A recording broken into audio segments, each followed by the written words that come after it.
have here a caller. Let me see who is this call. And hold on. Hello. Yes. How are Assalamu you? alaikum. Wa alaikum assalam. Wa alaikum assalam. So are you still live right now? I'm still live. People are hearing you, my friend. What do you want to say to us? Hey. Well, first I want to greet everyone with peace and blessings from Allah subhanahu wa ta'ala, our God, our creator.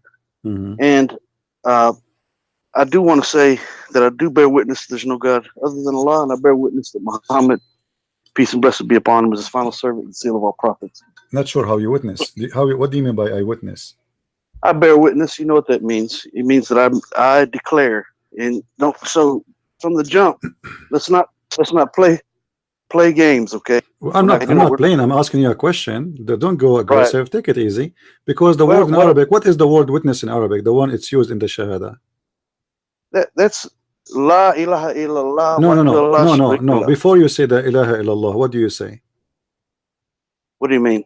You say ashhadu, correct? Ashhadu la ilaha illallah. Okay, what ashhadu mean? What ashhadu mean? That's look, see what you're trying to do already is you're trying to. My friend, I'm just asking you. Don't tell me what I'm trying. Why you are telling me I'm trying to do? You don't even know what I'm saying. Why you wanna do it? What the word ashhadu mean? Ashhadu mean doesn't mean I declare. It's mean I witness. And I ask you what do you mean I witness? So how you witness and you are not a witness? So Allah is using the wrong. You don't want to admit that Allah is using the wrong word. Anyway, continue. That's a very ignorant thing to say. Why? Do you speak Arabic? Do you speak Arabic? Do you speak Arabic? Do you speak Arabic? How I am ignorant? You are the one who do not know Arabic. So how you want to teach me Arabic? Ashhadu mean I mean I witness, and you are the one who said that. I witness, not declare. You are the one who said that. So how you witness, but you are not a witness? This is the game you play. See, what it boils down to is you're trying to twist and turn things, and you know good and well. All right. It means that continue. I'm listening. After you witness, why you are witnessing for us that Allah is God and Muhammad is a prophet, and we know your name is a Muslim and you are a Muslim. What is the point of saying I witness there's no God but Allah? Do you know that? Is it true that Allah Himself? Is it true? Listen. Mujahid. Is it true that Allah Himself He converted to Islam and He said Shahada? Allah converted to Islam? Yeah. That's a foolish thing to say. Really? What if I show it to you from the Quran? That's a foolish thing to say. Okay, read for me chapter 3, verse number 18. You read it to me. No, you read it. You are the Muslim. You told me where. I'm showing you. You read it. Chapter 3, verse number 18. It says, Allah, He said Shahada. Allah said, Shahid Allahu, anna ilaha illa huwa. How that happened? How Allah witnessed that there is no. It's this what it says in front of your eyes, my friend. It is in the front of your eyes. What kind of God? What kind of God He takes Shahada? You want to talk about issues? Your voice doesn't take Shahada. Okay, so read it. It says Shahid Allahu annahu la ilaha illallah illahu. My friend, do you see the word Shahida? You're ignorant. You don't know Arabic. That is your. Okay, listen. So don't discuss with me something you do not know. What do you? Okay, let us make it simple. I want you to prove to me that Islam is from the true God. Can we do that, Mujahid? Absolutely. Okay, go ahead. Absolutely. I'm listening. Okay, so let's go ahead and establish some ground rules, because I'm not going to play your games. You know, the games that you persistently play, where you try to twist and turn things, and you try to change the subject. You try to redirect. You use red herrings. You know, it's constant with you. You're very simple to figure out. You're very. Let us see how good you are. Let us see how good you are. As long as you know how simple I am to figure out, let us see how good you are. So go straight to the topic. Don't waste my time. How you can prove to me that Allah is the true God? Go ahead. I'm listening. Very simple. How? Very simple. How? It's a declaration of faith. For one, we believe in what we cannot see. Okay, and if you are incapable of doing that, then you're incapable of believing in the oxygen that you breathe. You cannot see the oxygen that you breathe, but you most certainly do breathe it. I don't know how smart you are. I'm asking you how to prove to me that Allah is a true God. You say to me to believe in the unseen. Well, we are not atheists, my friend. We believe in God. When we don't see him, this is a stupid answer. I'm saying to you, answer me how you can prove to me that Allah is a true God and Muhammad is a true prophet. Don't tell me we believe in the unseen. All people who have religion, they believe in the unseen. This is not the question. This is not the topic. You are playing around. Speak straight as an adult. How you prove to me that Allah is a true God? What is your proof? What is your proof that he is not? Because he says stupid things. As an example, in the Quran, he says that the sperm of the women coming from the ribs. Brother, if you understood the scientific, my friend, this is a scientific. Here we go. In the front of me. In the front of me. That you would realize, my friend, it's in the front of me. Chapter 86. Chapter 86, verse number 7. This is Quran. Allah, he says that women, she have a sperm. It's coming from her ribs. Have you ever heard of somebody saying such a thing? Absolutely. What absolutely? As a matter of fact, let me get something real quick, and I'm going to read it to you, and then you'll have a full understanding. And this is from a doctor who's actually done research on this. And if you bear with me just 1 second, because I didn't anticipate going into this. No problem. The doctor, he said that women, she have a sperm coming from her ribs. Doctors, they say that. But what you do need to do is you do need to stay on your toes with me, because this tactic that you're using to trying to bounce around and go to different topics. My friend, go straight to the topic. Don't tell me you are the one. You see, why you need to give me 15-minute speech? Why you need to give me the 15? Go straight to the topic. Show me the doctor who said that women, they have a sperm coming from their ribs. Go ahead, I'm listening. Bear with me 1 second, and I'll tell you all about it. Bear with me 1 second. Let me get my reading glasses, because I don't see as well as I used to. All right. Bear with me 1 second. Maybe you need to pray to Jesus, because he make the blind see. Muhammad, he cannot make the blind see. I feel sorry for you. Jesus said of his own self he could do nothing. He came to do the will of the one. Yeah, this is the man. This is the man. This is the man. But the Quran says, I make the blind see. I heal the leper. I. So Jesus the man, he can do nothing of his own. We don't worship Jesus the man. We worship Jesus the Christ. He is the word of God, and the word of God can heal you. Is not the man. We don't worship a man. You are the one who follow a man and worship a man, and his name is Allah. No. What I just repeated was from the Bible, not the Quran. Yes, my friend. You don't quote a verse. You don't quote a verse from the Bible without forgetting the other verses, because the Bible says that Jesus said, "I am before Abraham. I am." So don't go there now. Let us finish this. About a God who believe women have a sperm coming from their breast. I want to know how this happened. How the bones of the women, the location of the necklace, generate sperm for the women. Show me the doctor. I'm finding it for you. Just bear with me 1 second. Taking long, my friend. It's very interesting that you like to try to talk over people on your program, and well, you are changing topic. No, actually, we came in. And I am rude, my friend. I am rude. We are Arab. Arab are rude. Arab are rude. I'm like your prophet. We are Arab. So now, don't waste my time. Give me speeches. You are easy to figure out. You said something. It's very funny. I want you to get the proof. Who is the doctor who said to you that women, she have a sperm coming from the bones of her ribs? I want to know his name. Right. I've got the book in my hand right now. If you give me a moment to look for it, I would. Okay. Developing the Human. Dr. Moore and Prasad. Dr. Moore. Dr. Moore. Okay. Page 8. Human Development. Page what? Page what? Page what? Page what? The 5th edition, page number 8. But this guy is a Muslim, right? No, this is just a medical doctor. No, he's a doctor. No, he's a Muslim. We know his name. His name is mentioned in all Islamic books because he's a Muslim. Now, what he said. Read for me. Read for me. Yes. He is. Yes. Read for me. What he said. Let us laugh. Let you laugh. The Quran, the embryonic development. In the Holy Quran, Allah speaks about the stages of embryonic development. We created man. We created man from an extractive clay. Then we made him as a drop in a place of settlement, firmly fixed. Then we made the drop into alaka, which is a leech or suspended thing, or blood clot. Okay. And we made alaka into mukdah. Okay. Stop. No. Just wait, because you are giving me an answer about a wrong question. We will talk about that later. No. I'm talking about the sperm of the women, my friend. You are talking about after the women get pregnant. The question here is not about the women after getting pregnant. About the women, there's a gushing fluid come from the man and the women. The gushing fluid come from the women ribs. Chapter 86. Abdul, listen, you are reading for me from Al-Mu'mineen chapter. This is different chapter.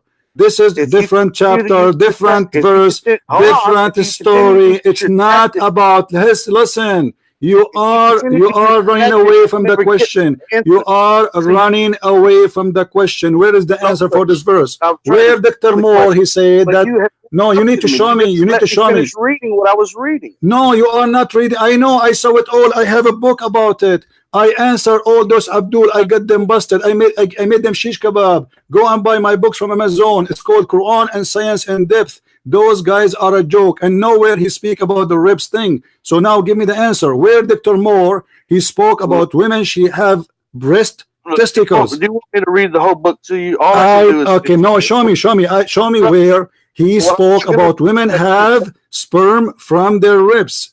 Give me the page number. Give me the page number. Right. So I suggest that you and your listeners get the book. No, you show it to me. No. We want you to show it to us. Where he said that women's sperm. You don't dictate what I do and what I don't do. No, I tell you, no, you are challenging you because you're a liar. Because you're a liar. Where it is? Show me. Where he said women they have a sperm coming from their ribs. You are a liar. Otherwise, read it for us. I'm listening. You the information and you interrupted. I'm listening. No, you are not reading that. Okay, go for that. Go straight. Okay, read for me right away. Where he said the ribs of the women. Do you see the word the ribs of the women there in that page? Absolutely. You already tried to get me to answer that question. Do you see the word ribs in the whole page there? Do you see the word ribs of the women? Do you see it there? You can find the book Developing the Human. My friend, you are just a joke. Show me where he spoke about chapter 86, verse number 7. He did not speak about it. You are lying. Be honest. Not lying. Okay, then read for me where he spoke about it. You don't dictate what I do and what I don't do. Because this is the question about chapter 86, verse number 7. Dude, what you didn't expect me to do is quickly give you a reference. Abdul, aren't you reading this guy for me because you want to answer this question? Is that the purpose, right? So I'm asking you about chapter 86, verse number 7. In that page you are reading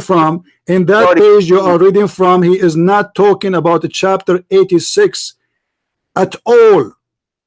You didn't let me finish reading what I was reading. Okay, show me where. Show me. Okay, I'm listening. Go ahead, guys. Listen carefully. Listen. You didn't want to get there, do you? So now let's move to another topic. Because we will not move. No, you will not move. I want you to read because even what you just said is a joke. I'm going to get you. You and Dr. Moore busted. Continue. The book Developing the Human by Dr. Moore and Prasad. Okay, so he is not a Muslim, by the way. You are a liar. And I suggest that you get the book Developing the Human, and you can read all about. No, why you don't read for us? No, you read for us. We want to laugh. It is comedy day. What? Read for us. Read for us the human development. Show how the human is developed according to the Quran. According to Dr. Moore, is the one you choose. Go ahead. Tell us. Your manners are lacking, and that's why you do need Islam. Isn't it you who choose the topic? Isn't it you who choose the topic? Finish it. Read for me with Dr. Moore. Read for me, Dr. Moore. Read for me, Dr. Moore, so we can laugh because this guy is a joke, and I will show you, and I will get you busted in front of everybody. Why you want to run? You are the one who opened the topic. We want to finish it. Continue reading. Nervous. In being nervous and being intimidated, you have made a fool out of yourself. You are the one who is intimidated. That's why you change the topic. You are the one who opened the topic. Finish it. Here I am right here. Immediately. So answer. So don't change the topic. So don't change the topic. Dr. Moore, read for us. Read for us. Dr. Moore, I want to laugh. I'm listening. Well, first 2 sentences, you already interrupted me. Then you interrupted me again. You are not even answering. Where Dr. Moore, he spoke about the ribs of the women giving sperm. You are supposed to quote for me Dr. Moore, so he will answer about the chapter 86, verse number 7. What? So, I was going to do until you interrupted me. So because of your rudeness and your lack of manners, you read it yourself. You were right. Okay, I will read for you. I will read it for you. Do you want me to open Dr. Moore for you so we can run? So we can run? How about you do that? How about you do that? Okay, hold on. Okay, please do. What you're not going to do is you're not going to dictate to me what I'm going to do. I will show in the screen what your guy he said so we can laugh. Yeah, let's do that, shall we? Yeah.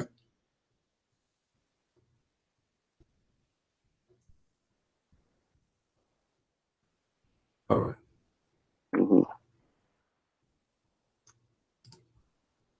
It's very interesting that you quickly try to go to what you did was you tried to go to the most complicated topic, which is science. Okay, you want to go to the most complicated topic, and why do you do that? Because you're intimidated. Because you know that the foolishness coming out of your mouth is let us see the foolishness. Let us see the foolishness of the man. Let us see. This is, guys. This is Dr. Moore. I want you to look with me in the screen and read with me what Dr. Moore he said, so we can laugh together. Yeah, and by the way, he's not a Muslim, by the way. We will see. We will see. Okay, hold on. Because if he isn't a Muslim, that means he's a liar. Because how come he find that this is coming from God, but yet he don't want to believe in that God? That means he's a scam. You just admitted that he is a scam. Because if somebody believe that this is the truth and this is coming from the true God, that means he is a scam. Now let us read together what he said. This guy, he never spoke about what you just read for us. This is a big fat lie. Let us read what he said. The station of the human embryos, read me, was not proposed until 1940 and etc. And then he continued. Let's see. The Quran chapter 23 verse number 12 to 16 indicate that there is a lag of a grab between two early stages of a growth. How does that compare with the modern science and knowledge? Recurrently says Dr. Moore, read carefully what he said. It will establish that there is a lag of delay in the development of the embryo during the implementation, whatever. The agreement between the lag of or gap in development mentioned in the Quran and slow rate of a change occurring during the second and third weeks. Amazing. 2 and second and third weeks. Read carefully. Then he says, finally, Dr. Moore conclude by saying the agreement that he has found the Quran statement may help to close the gap between the science and the religion which has existed before for so many years. How's that? Above evidence. Hold on. What you're doing is confirming the truth. Hold on. Keep reading. Because everything you're going to read actually the article it doesn't speak against the Quran. It confirms the Quran. Okay, let me show you. Let me ask you. He could not read nor write. My friend. Let us read. The invention of the modern science. Abdul. So you just shook down. You just broke down. You are a coward. Are you going to hang up? Are you going to hang up? Are you going to hang up and run? Is that what you do? Are you preparing yourself to hang up? So don't hang up. Okay, promise me. Listen. Don't use the word shit. Don't use the word shit. Otherwise, I will shit on your prophet. Listen. Be a brave man and promise me you will not hang up until we finish the topic. Promise me. I'm not going to hang up. Okay. I'm right here. Because I am right here in your mouth and giving you everything that you need to have. And everybody will be laughing at you now. Read carefully with me. And lies. Okay, read carefully with me. This is what Dr. Moore he said. Let us laugh together. What you're doing is confirming the Quran. Go ahead, read. No problem. Okay, let us read together. Let us read together. This is Dr. Moore. Dr. Kethlo Moore. This is the name, right? In the front of you. Let us read what he said. Okay. Let us see the topic. Actually, they are not even quoting where is the Quran? The whole article in front of me, but there's nothing. Where is the Quran? There's no Quran. Keep reading. It's a volume. It's a book. So hold on. I need to find. Okay. Do you have a link? Do you have a link?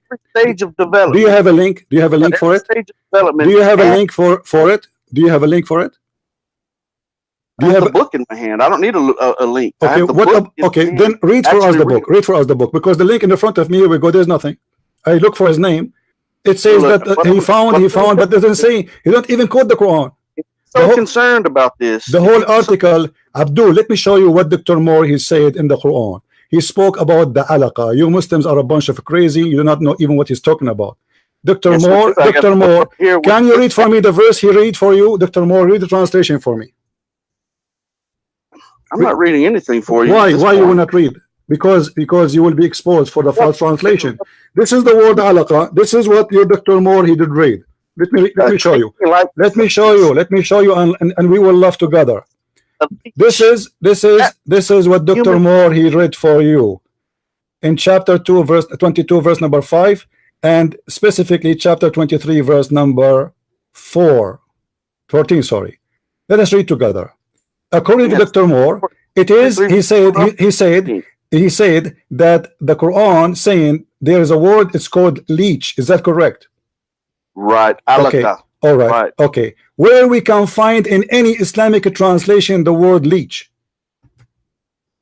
Show me. It's not the word leech. It's similar to the leech. No, is it? So what it is? So what it is? So what it is? So what it is? What it is? It means a suspended thing, that which clings. No, it doesn't mean the. No, all Muslims. See, this is where all Muslims. Let us see what Muslim translation is. Muslim translation is, listen. Muslim translation says that this is a dead blood. Do you agree? It's a clot, a clinging it's thing. A congealed. No, it's a congealed dead blood. Yes or no? Absolutely. Okay. Absolutely. So how the sperm became a congealed dead blood? But you have to read the book. It says clearly that it's impossible, my friend. What read the book? He says it is alaqa. He said it looked like a leech. The Quran doesn't say it looked like a leech. He did not say it's a dead blood there. The Quran said. The Quran said it's a dead blood. Now let me ask you, who understands the Quran better, Dr. Moore or Muhammad? Let me tell you something. I have a book, the book in my hand right now, and it shows an actual picture of a leech, and right above that it shows the human embryo. And the human embryo in this picture is absolutely in the similar shape as the leech. In the Quran, it is not talking about the word leech or the thing. So what is the Quran talking about? What the Quran talking about? What is the word there is used? It says alaka, a clinging substance. That which clinging substance. Okay, let us see. Okay, let us see what your prophet he said. Do you think your prophet he know better or you? You've asked me a question again and you've interrupted me again. Do you think the prophet knows better than you? Because you know you're live and I'm shaking you up. And you want everybody will see in a second what your prophet said. Are you afraid to see what your prophet said? It says, are you afraid? Are you afraid to see what your prophet said about this? Absolutely not. Okay, so I'm asking you friendly, if we go and ask your prophet what he meant by this, isn't it better than we listen to you and to me? I think your prophet, he deserves more respect, right? And let me say something. The Prophet Muhammad, peace and blessings be upon him, he didn't mean anything by it. The one who meant something by it was Allah subhanahu wa ta'ala. Okay, no problem. Muhammad, but your prophet, when he said that, he didn't mean anything about it. Okay. He didn't mean anything by it. He was revealing what was revealed to him through the angel Gabriel. May Allah be pleased with him. All right. So but your prophet, listen. Trying to equate this book. No problem. Equate the Quran with the Prophet Muhammad as having revealed the Quran himself. That is not the truth. But you're a prophet, my friend. You talk too much. You talk too much. You are not saying anything. I'm asking you. Do your prophet understand the Quran properly? This is the whole. There's no need for this speech you are giving me. Do your prophet? Okay. So your prophet, he understand the Quran properly. So if we go right now and we see what your prophet said, are you going to say your prophet is a liar?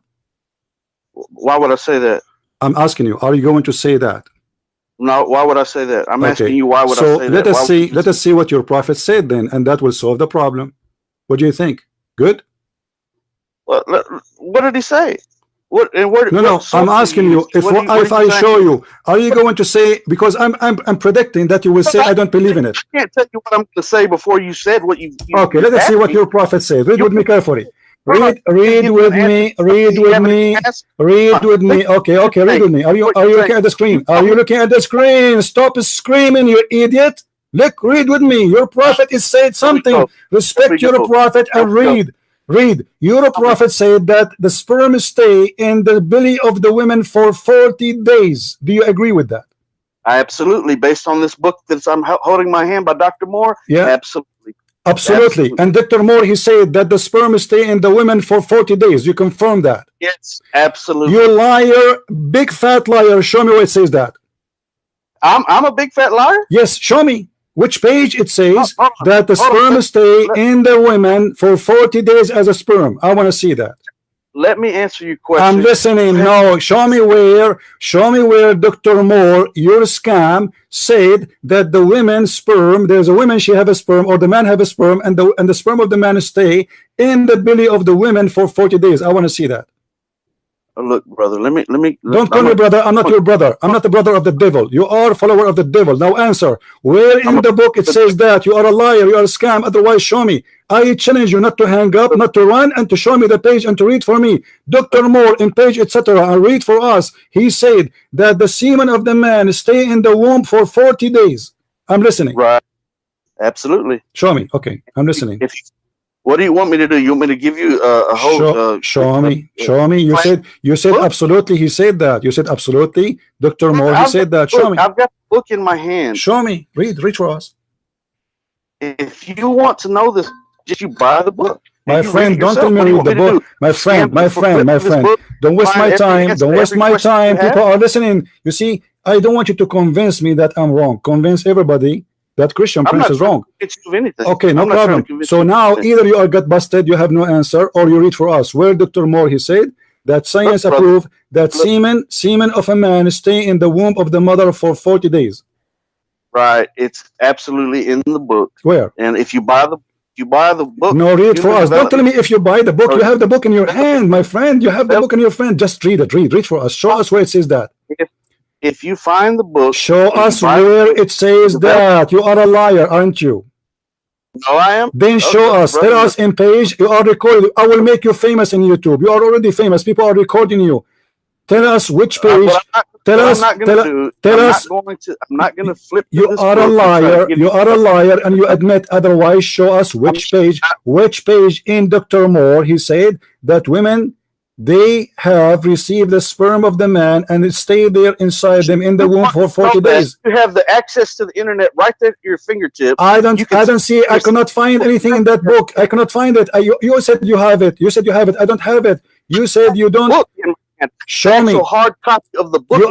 Then read it. Then read it. Like Abdul, what's wrong with you guys? Do you see?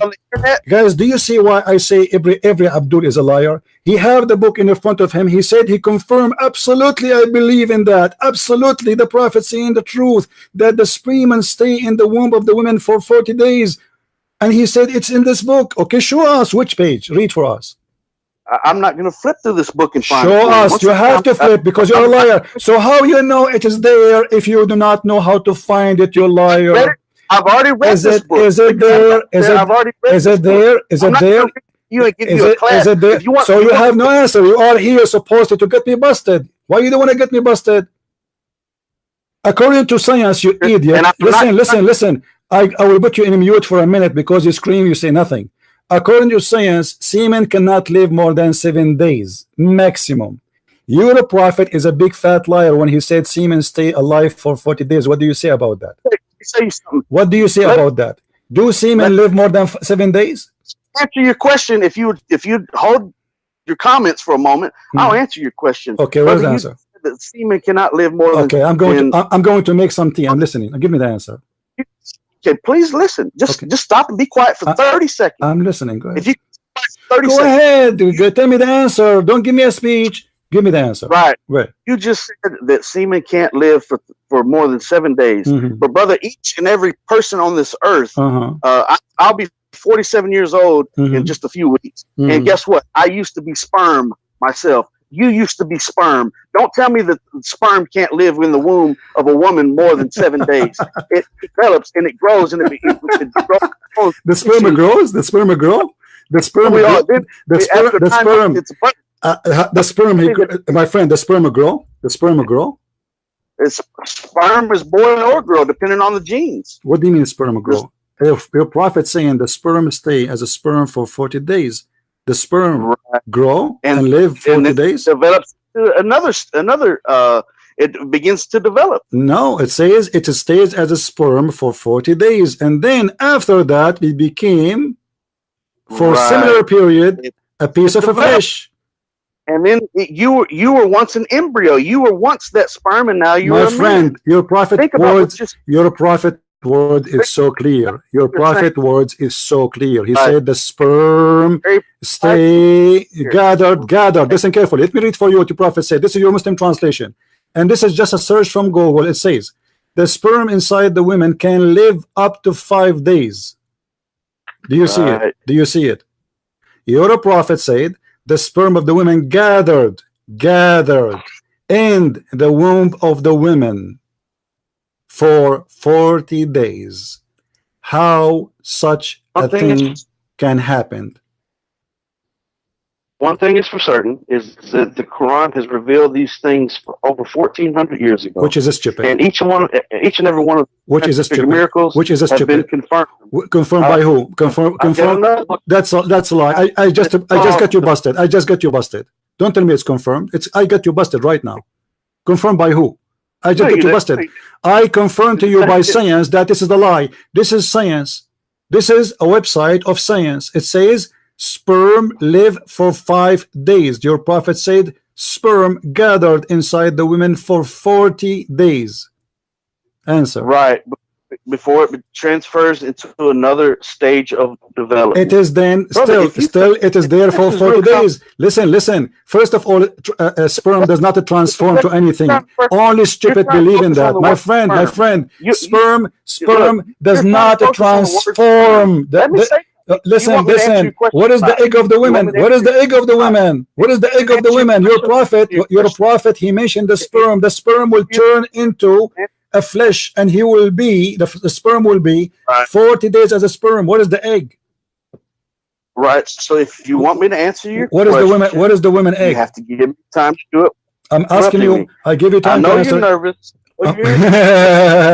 That's a good one. Who is the nervous here? Abdul, listen. I am so nervous. Seriously, I am really so nervous. Now answer. Okay, can you show me one Islamic book, including Dr. Moore, saying that a sperm stay inside the women for 40 days? Can you show me that, please? I'm very nervous. Your voice, your voice is cutting. He's the one that developed this. No, it's not about develop here. It says. Read carefully, Abdul. Do you know how to read English? Do you know how to read? You see, you do not know how to read Arabic. I understand, but do you know how to read English? It says is gathered in the form of semen. So what is the form? Semen in the womb of your mother for 40 days. Do you see it? Well, is that Dr. Moore is the first doctor. Can you read for me what stop saying Dr. Moore? Stop saying Dr. Moore unless you read for me what Dr. Moore said about how many days sperm stay inside the women. Otherwise, shut up. After the development. There's no development yet. This is the first stage. Sperm stay as a sperm for 40 days. This is the first stage. After the development. What development? Abdul, potato, liar, coward. Don't hang up on me. I'm nervous now. I'm shaking. Answer. It says it's gathered in the form of semen in the womb of your mother for 40 days. Can you show me one scientist in the world believe in such a garbage? Yes. Who? Dr. Moore, I've already show me. Then show me. Stop saying Dr. Moore. Read for us. Read for us, liar. You are a liar. Show me where Dr. Moore. Show me. Okay, just read for me. Which page Dr. Moore said the sperm stay inside the women for 40 days? Show me. Look.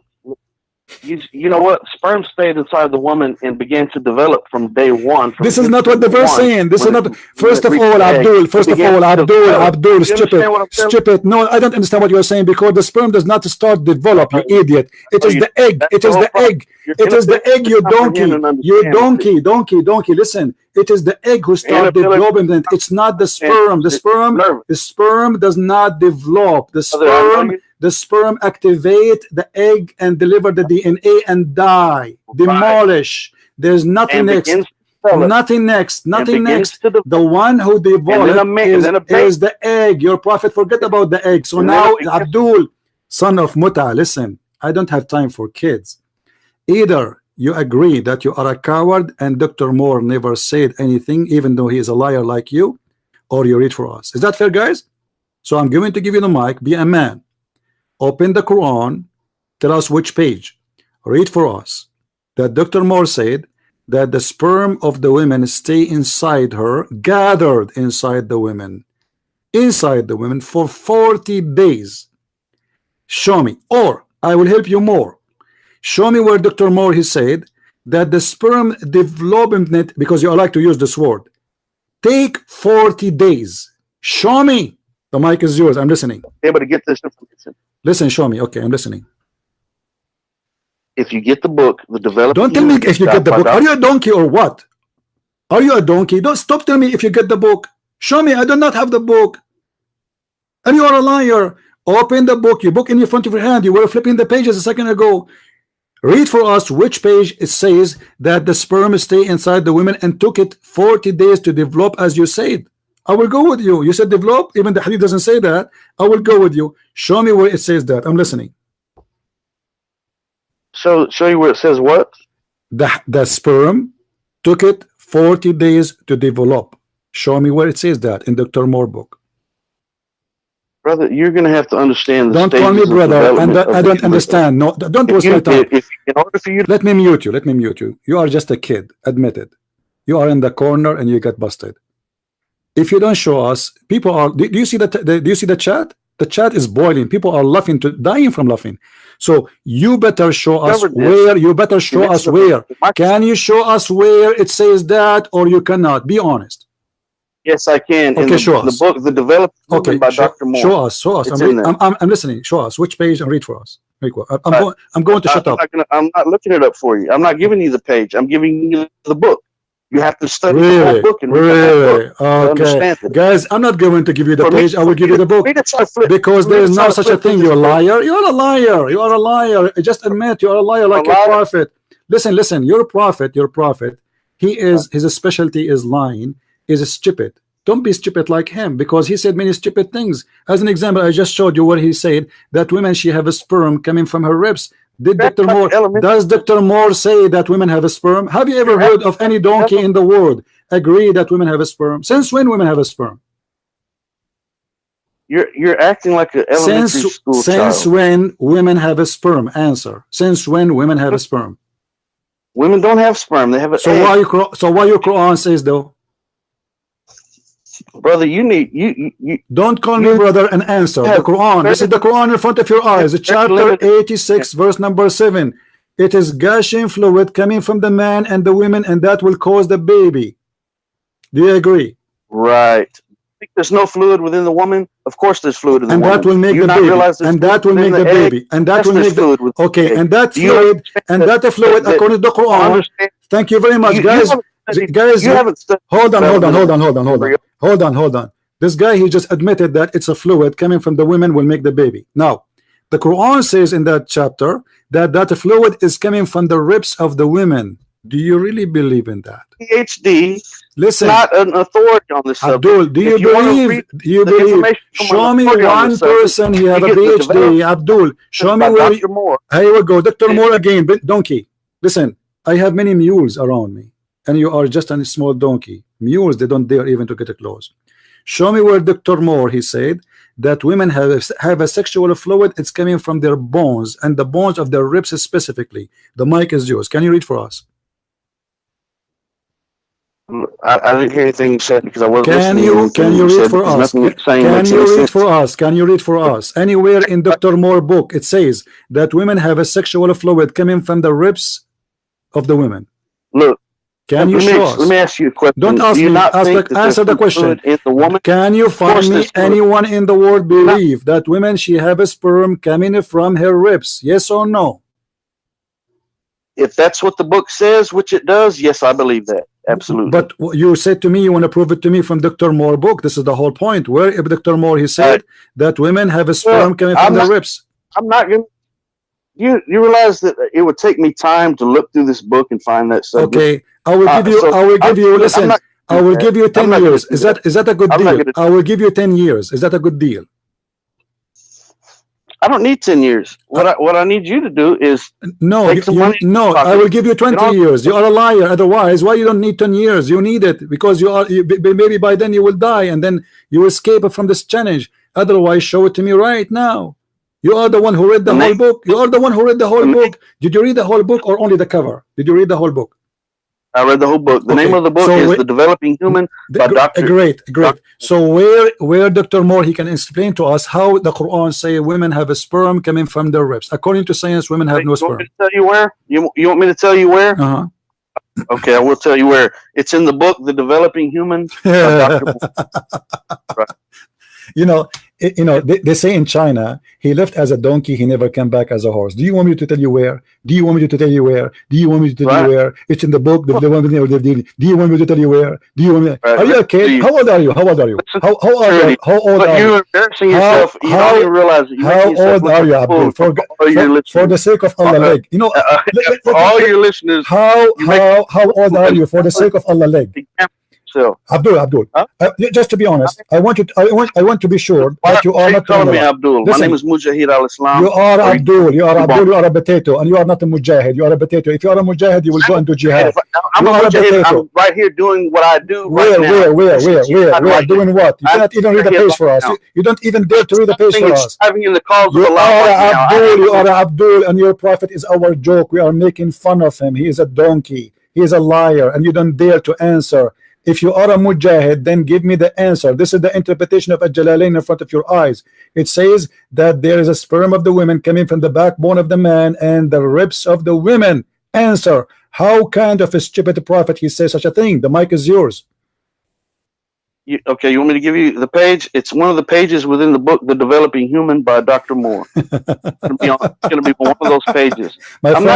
Okay, let me tell you something. Do you want me to give you a page? I have a book, all of it, exposing Dr. Moore and making him look like a joke because he's a joke. I did. There's nowhere in the book, his book, it says that women have a sperm coming from their ribs, and you are a liar. Otherwise, do you have his book? Okay, listen. What about? You don't even have the book. You was trying to look up information on the internet. I could find it. I could not find it. Listen. I could not find it, Abdul. You are a liar. Show it to me. Why you don't show it to me? You read the book, but you're calling me a liar, and I have read the book. No, listen, let me tell you what I read. I read the website. It's called Quran Miracles, and I reviewed them. They are the one who is quoting Dr. Moore, and they are donkey like you. Now you cannot answer why the Quran says women have a sperm coming from her ribs. Now you're calling names like a child. I'm not calling names. Your prophet, he said you are a donkey. Let me show you that your prophet said every Muslim is a donkey. Let me show you. Hold on. I'm not calling names. You're a prophet. Yep. You're a prophet said. You're a prophet said. Okay, hold on. Let me show you. Hold on. You said I'm calling names, right? What if I show you a prophet saying that you are a donkey? You called me a liar. I haven't called you any names at all. You are a liar because here we go. Read with me carefully. Read with me, please. You're a prophet. He said, "Isn't it he who raises his head?" Hold on. Don't talk. I will mute you. Is it he who raised his head before the Imam, afraid that Allah may transform his head into the head of a donkey, or his figure is a figure of a donkey? Don't tell me, Mr. Mujahid, you never raised your head before the Imam, because this is impossible. Do you really believe that if somebody raised his head before the Imam finished the prayer, Allah will make him his head the head of a donkey? Yes or no? The mic is yours. That's a foolish thing to say. Do you say? Are you saying your prophet is foolish? No, that's not what I'm saying. I just said to you the hadith. The hadith says that. I'm reading the hadith. It's not my words. The prophet said, not me. Isn't it he who raises his head before the Imam, afraid that Allah may transform his head into a head of a donkey? Do you agree with that? Or a face of a donkey? Do you agree? So are you under the impression that we should take that literally? So what does that mean? Your prophet, what it's mean? Allah will make you in a figure of a donkey if it's not literally. Explain to us. You think that he truly meant so that? What he meant by saying donkey? What he meant? Why he did not say a rabbit? What he meant by a donkey? What does that mean? You're going to have to use a little bit of common sense. Okay, use your common sense. Let us say you are a president and you are saying to your followers, you are saying to your audience, if somebody raises his head before I finish my talk, Allah may transform his head into a figure. Do you see the word figure? A face of a donkey. What is the metaphorical of that? Do you think that we're supposed to take that literally? Don't tell me do you think. I don't think anything. I'm asking you. You answer. What does that mean? What does that mean? I'm answering you. Are you going to give me 30 seconds to answer? Then give me the answer. Don't tell me don't think. You keep, because you keep repeating. You keep repeating. Question. When you present it. Listen, I have to mute you. You talk too much like a woman in the delivery room. Don't tell me you think. Do you think he meant this? Do you think? Tell me what it's meant. Okay, I will give you the mic. Tell me what it's meant. Don't tell me. Don't repeat. Don't tell me I'm going to find you the answer in Dr. Moore book. Huh? Now answer. What Muhammad he meant by saying, may Allah transform you, your head, into a figure of a donkey. The mic is yours. Okay. All right. You're going to give me 30 seconds to answer. I will give you 5 minutes. Go ahead. I'm listening. Okay. So think about this logically and with just a little bit of common sense. The Prophet, peace and blessings be upon him, wasn't suggesting that this is going to literally happen. That Allah, knowing that we are faulty as humans, that we make mistakes as humans, that we're creatures of compulsion sometimes, where we do things and we don't realize that we're doing them, or because we make mistakes or whatever the case might be. So the Prophet Muhammad, peace and blessings be upon him, was just trying to stress that you should not anticipate the movements of the Imam. Okay, so that means that we're to follow the Imam, let the Imam lead, and I actually am an Imam in my area, and to let the Imam lead the prayer, and you follow, and let him make the movement, and then you make the movement. Okay. It doesn't mean that Allah that knows us. So what the point of saying, aren't you afraid that Allah will make you a donkey? What does that mean then? He can say to you, don't raise your head. Is it a sin to raise your head before the Imam to the point Allah will make you a donkey? Okay, well, think about this. In this conversation, you've called me a donkey numerous times, and by doing so, you're acting. Okay, let me ask you. Let me ask you. If I show you a verse from the Quran calling you a donkey, what you will do? Once again, you interrupted. You claim that you are. Everybody heard you. Everybody heard you saying that you are an Imam. Is that correct? Everybody heard you saying. Okay. Absolutely. Do you know? Do you speak Arabic? Do you speak Arabic? 30 seconds. Do you speak Arabic? Do you speak Arabic? I don't speak Arabic fluently to be an Imam. So how you know what an Imam means? Yes, I know. That means you will teach the people Islam and you will teach them Quran. How you can teach them Quran? You don't speak Arabic. I don't have to speak Arabic fluently. So what do you do? The Quran. What do you do? I recite in the Arabic language the verses of the Quran. Okay, so I don't have to be able to hold a conversation in Arabic. That's not a prerequisite. Okay. Hold on. In the Quran it says, in the Quran, Mr. Imam, as long as you are Imam, I want to learn from you. In the Quran it says the similarity of those who carry the Torah is the same as a donkey who carry books in the top of his head.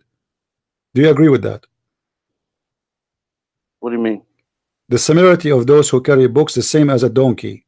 Are you a person who carry a donkey, carry a book, or you are a donkey? Which mean? Where did you read that? Which mean a person who carry a book but he cannot read it, he is a donkey. This is what your prophet's saying. Do you agree with this? A person that what? The one who carry a book, but he cannot read it, he's a donkey. Right, meaning the one who carries the book and does not read it is a donkey. Or he cannot read it. Or he does not. He chooses not to. You understand what I'm telling you? Okay. And did you choose to read the? You have the blueprint. Okay. You refuse to follow. Okay, hold on. So you carry the Quran. Do you choose to read it or not to read it? I read it. How you can read it but you don't know Arabic? I do. This is a few verse you know. Okay, read for me this verse in front of you. Read this verse for me. Don't tell me Iqra. This is the only one you know. Bismillahirrahmanirrahim. I know a bunch of them. What are you talking about? Okay, read for me this one then. Read for me this one. It's in front of you on the screen. It's in front of you on the screen. Read it for me. As long as you know how to read. Read it for me. It's in front of you on the screen. Do you want me to help you? You claim. I'm not looking. I'm on my cell phone. You can. I'm not even looking at the screen. Okay. You are an I'm Imam. on my cell phone. Okay. You are an Imam. No problem. Which verse in the Quran speak about Torah, carrying Torah, and you will be like a donkey if you carry it without reading it or knowing how to read it? Which verse? Which chapter? Which chapter? got it right there. Which chapter? Where? What do you mean right there? Tell me which chapter. You are an imam, right? You're an imam in the mosque. Don't tell me you're an imam, but you do not know where this verse is located. You're looking at. Where we can find this chapter? Brother, look, you're looking at it right there. Brother, you are looking. Are you not? Abdul, you told me you are not looking at the screen, and now you are saying to me you are looking at the screen. You told me you couldn't see the screen. So read it for me. Okay, what chapter is that? What chapter is that? What? Okay, Abdul, as long as you are looking at me at the screen, this is what a chapter. This is what chapter. This is what chapter. What chapter I'm reading from? I don't have every verse and every reference memorized. You understand that? Okay. Nor is that a requirement. Okay. If I did have it, it'd be better. That'd be great. But no, I don't have that. I don't know. I can't tell you exactly where that's at. All right. And I don't feel ashamed. Okay. And I don't feel ashamed about that. There's no reason to be ashamed about that. So now, I'm sure I can. No problem. You're a prophet, he said. Your prophet, he said, we never send a messenger to any nation unless he speak the language of his people. Do you agree with that? I do. Okay. How Muhammad became your prophet if he is not from your nation and don't speak your tongue? What do you mean? He's for one, the Muhammad, peace and blessings be upon him. My friend, I just ask you. Listen. What do you mean? You told me. What do you mean? You said to me. What do you mean? 30 seconds to answer that. To answer what? To answer what? Do you understand the question? Do you understand? Okay. Do you understand the question first? Do you understand? You told me. What do you mean? What you said to me? What do you mean? If you understand the question, I can't believe you don't understand it. That's why I'm asking. Okay, I'm not asking you. So what is the meaning? So I don't know. What is the meaning? What is the meaning? Understand how you don't comprehend it. No problem. What is the meaning? What is the meaning? Tell us. What is the meaning? What very is the meaning? Simple. Full 30 seconds. That's all I need. No problem. Go ahead. A full 30. Okay. So the Prophet Muhammad, peace and blessings be upon him, came during what's called the period of Jahiliyyah. The age of ignorance. Well, guess what? This period of Jahiliyyah happened amongst peoples of all of the prophets, the 124,000 that have come to this earth, which is the Hadith. How you know? Okay, how you know there are 120,000? Where do you get this number from? Once again, you didn't give me a full 30 seconds. But you are giving me a number. They are scary. 124,000 prophets. What you can ask me that after my first answer. Just take a note, guys. 124,000 prophets. Okay, go ahead. 24,000. Go ahead and write it down, and we'll get to that here in a second. But I'm going to start over with this 30 seconds and try to show a little self-respect and respect for your listeners. Okay. Okay. So this period of ignorance, it's times of darkness in the lives of humanity at different periods of time. So Allah subhanahu wa ta'ala, our God, our creator, has sent prophets to address these people during these ages of darkness and ignorance, where the man is living and doing what he wants to do and how he wants to do it, and he's worshiping. What does the speech have to do with my question? I don't know. What does it have to do with my question? Where's the answer? 15 seconds. Okay, so we believe that Allah has sent prophets, peace and blessings be upon all of them, to address people of their various times. So Moses had his own people, that the children of Israel that he was guiding. The prophet Abraham, peace and blessings be upon him, Noah. All of these prophets address peoples of different times that were going through different issues in darkness. They were in darkness. What does this have to do with my question? So the Prophet Muhammad came, and what did he do? He came to the Arabic people that were lost in the darkness. They were doing very, very bad things during this age of Jahiliyyah. Like what? Kissing stones? Like what they were doing? What they were doing? Kissing stones? They were worshiping stones and statues. Kissing stones. They were using. You're a prophet. You're a prophet. Kissing stones. You're a prophet. You're a prophet. He promotes slavery. You're a prophet. He kisses stone and he lick it. So what is this? It's the same. Did your prophet kiss stones? Actually, did your prophet kiss stones? Did your prophet kiss stones? Did your prophet kiss stones? Did your prophet kiss stones? You want me to answer your original question? Yes. You want me to finish your original question? Yeah, because you mentioned something. I want to clarify it for me, please. Answering your original question, and then you can ask questions. Because you are not answering my original question. You are just speaking, blah blah blah blah. Where is the answer? The question is very simple. You are not answering. Why Allah He said, I never send, never ever send a messenger unless he speak the tongue of his people. Right. Okay. Absolutely. Was Muhammad a prophet? Was Muhammad a prophet? Answer your question. Was Muhammad a prophet for the Arab only, or his international prophet? No, I'm going to answer your question. If you have a little bit of self-discipline, a little bit of self-respect, can you do that as a man? No, I cannot. Can you do that? I don't have self. I don't have self-discipline for a Satan. You are playing a satanic game. You are not answering. Where's the answer? Muhammad is an Arab prophet. He speak the tongue of the Arab. This is what the verse saying. Only prophet. He will be sent to his people. Do you see the word his people? Right. Okay. So he is not sent. He is not sent to the black people. He is not sent to the Asian people. He is not sent to the white. He is sent to the Arab. Yes. Now, how Muhammad became international? How can you say that? I'm a white Muslim revert from Houston, Texas. Okay. That's me. You're stupid. That's me. You're stupid. That's all. That's me. You're stupid. That's all. Because Muhammad is a prophet for the Arab, and the Quran confirmed that. He was actually, the Quran states that he was sent as a mercy to all of humankind.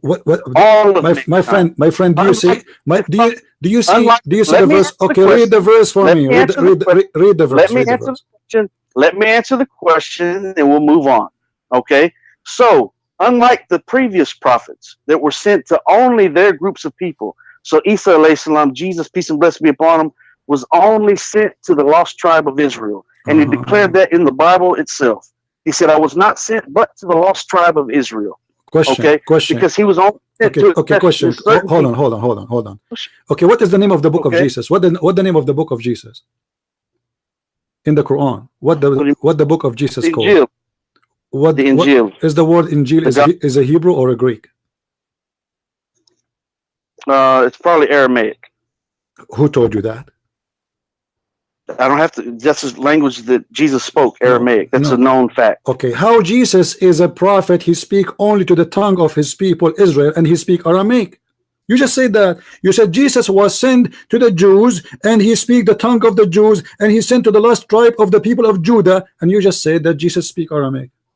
Right. How this happened? How this happened? Arabic, this is the contradiction. This is the contradiction for the Quran. This is the, Abdul. Your Quran. You are the one who mentioned to me saying. Childish. Don't call me this childish. You're acting like a child. Mr. Imam, you are hired. You are hired in my mosque. We need a joker. You said that as an example, Jesus, to give me a proof that prophet, they are sent only to their nation to speak their language. You are the one who quote Jesus for me. You are the one who quote Moses. So now I'm asking you, how Jesus, his book is a Greek word, and you said he speak Aramaic, but yet his people speak Hebrew. Okay, so obviously you don't know the history of the Bible. The original manuscripts, the earliest manuscripts. Yeah, I lost you. Hello? The earliest manuscripts. Yeah. I don't know what kind. Are you stealing the internet from your neighbor? This is why your internet is so weak? Because Muslims, they do that always. It's halal. I don't hear you. Are you there? What happened to this guy? I can't hear you. Your voice is gone. I don't hear you. If you have many applications, close them. If you have many applications, close them, please. We don't hear you. Well, I'm still here. All right, start again. So you said I don't have the history of the manuscript of the Bible. You said that. Right. Okay. What? Continue, please. I'm listening. What you want to say? So let's go ahead and calm down a little bit, shall we? No problem. I'm listening. So what I don't understand. I don't understand the history of the Bible. What does that mean? What does that mean? I don't understand the history of the Bible. Yeah. Okay? What does that mean? So the original manuscripts of primarily the New Testament are written in Greek, right? But known fact, it's a fact of Christendom, of Christian scholars themselves, that Jesus actually spoke Aramaic. And he spoke some Hebrew because he was around Jews of that time. He spoke primarily Aramaic. Aramaic, and he spoke some Hebrew. But the scriptures themselves didn't come along and didn't develop until many years after Jesus. So why your God, he is adopting the names which is made by the Greek, not the name which he gave. What is the name of the book Allah he gave to Muhammad, to Isa? He gave him Injil. He gave him the Injil, the gospel. But the Injil is a Greek word. It's not a Greek word. It is a Greek word. Aramaic word. Okay, let us say it's Aramaic for the sake of argument. The verse in the front of you, it says that, and you are the one who told me that Isa was sent to the Jews speaking their language. Correct? Right. Is the language of the Jews according to Islam is Aramaic or Hebrew? Aramaic and Hebrew. Islam teach that? Where you can show me that? Can you show me? Islam doesn't have to teach that. No, it says because it's in the front of me. It says that. It says we sent not a messenger except to teach in the language of his own people. Right. Right. Okay. His own people spoke Aramaic, Hebrew. All right. So it's common sense. All right. But the name of the gospel is in the Greek. It's not even Hebrew. It's not even Aramaic. That's not in the Greek. The Injil is going to be in Arabic and Aramaic. Aramaic is the sister language of Arabic. My friend, the Injil is not an Arabic. A Greek word. It is a Greek word. No, it is not. Are you sure? Actually, no, it is not. Where do you get this from? Where did you get it from? It's just simply not. You can search any dictionary in a second. Search it. Get to searching. The Injil is not. What Dr. Moore he said to you about the word Injil? Dr. Moore, did he say anything about the word Injil? Where do you get this from? Are you going to just be silly? People are laughing at you. People are laughing at you. People are laughing at you. Now let us go back to the topic. You're a prophet. Let's go back to the topic. The word Injil is not the Greek word. No, it is. You're a prophet. He is saying that only messengers sent to their own people. Now, the question is, you're a prophet. Are you from the Arab? Are you from the Arab? It says, do you see that Quran in front of you? It says his own people. His own people. So Muhammad, he was sent to his own people, was not sent to you. He was sent as a mercy to all of mankind. What the mercy? He said, the mercy of mankind he have is his sword. No, he didn't. Really? The word sword is not revealed anywhere in the Quran. Oops. I don't know where the word sword. The Quran does not have the word sword in it. I don't know where you get this from. Really? Okay. This is in the Hadith. It says absolutely. That. In the Hadith it says. But what I just said is it's not in the Quran. Where? Okay. What is the word sword is not in the Quran. People like to try to say that the word sword, Islam is spread by the sword. Islam, the word sword is not in the Quran. Okay. So in regards to answering your question, let me answer your question. And I'm going to try to break it down and make it simple for the layman. Okay. So Prophet Muhammad was sent to the Arabs. Why? Because the Arabs at that time were very big linguistically, meaning they were doing a lot of poetry. They were very, very well known for their poetry. And so what happened? Allah subhanahu wa ta'ala, let me give you two references. Moses, in the time of Moses, magic was big. Magic was big. That's in the time of Jesus, peace and blessings be upon him, medicine was big. What is the medicine in the time of Jesus? No, what is the time? No, don't. What is the medicine in the time of Jesus? No, don't jump. What was the medicine? What was...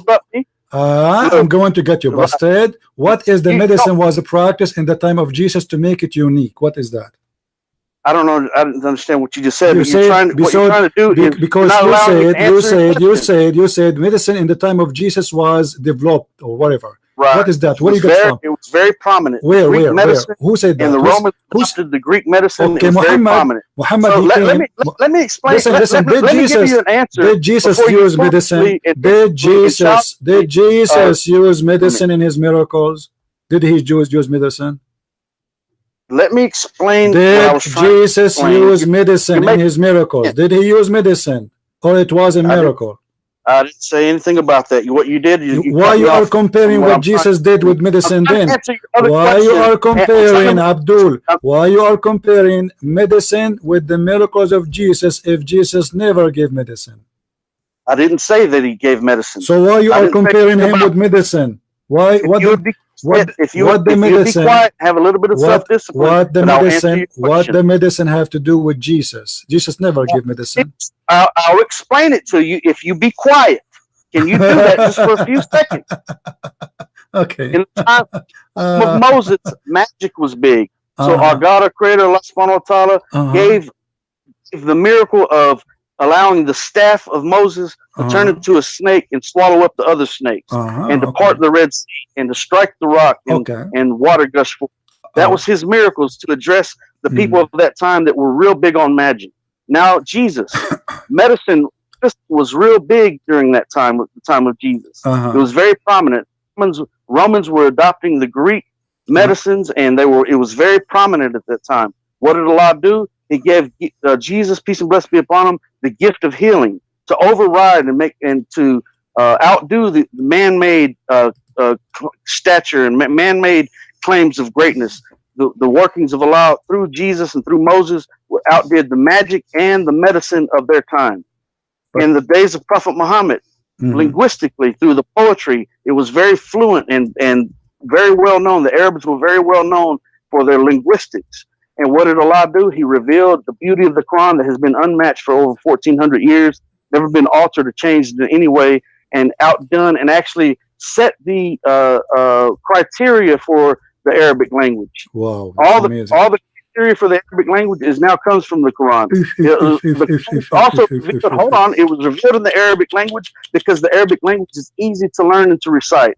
So a man from Houston, Texas, that is white as can be, that did not grow up in the Middle East, can learn to recite the Quran in Arabic. But you did not learn Arabic. You are lying to yourself. You did not learn Arabic, and Arabic is very hard to learn. You are a liar. It's not easy. Is Arabic easy to learn? Is Arabic easy? Is Arabic easy? You say it. Everybody say it. Everybody heard you saying Arabic is easy to learn. Listen. Let me get you busted, guys. Hold on. Shut up, idiot. He said that Jesus in his time, medicine was very popular, so God, he gave him miracle of medicine, but Jesus did not use medicine.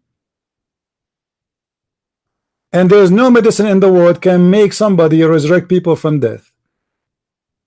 And there is no medicine in the world can put some mud in the eye of somebody and give him eyes again. What does this have to do with medicine?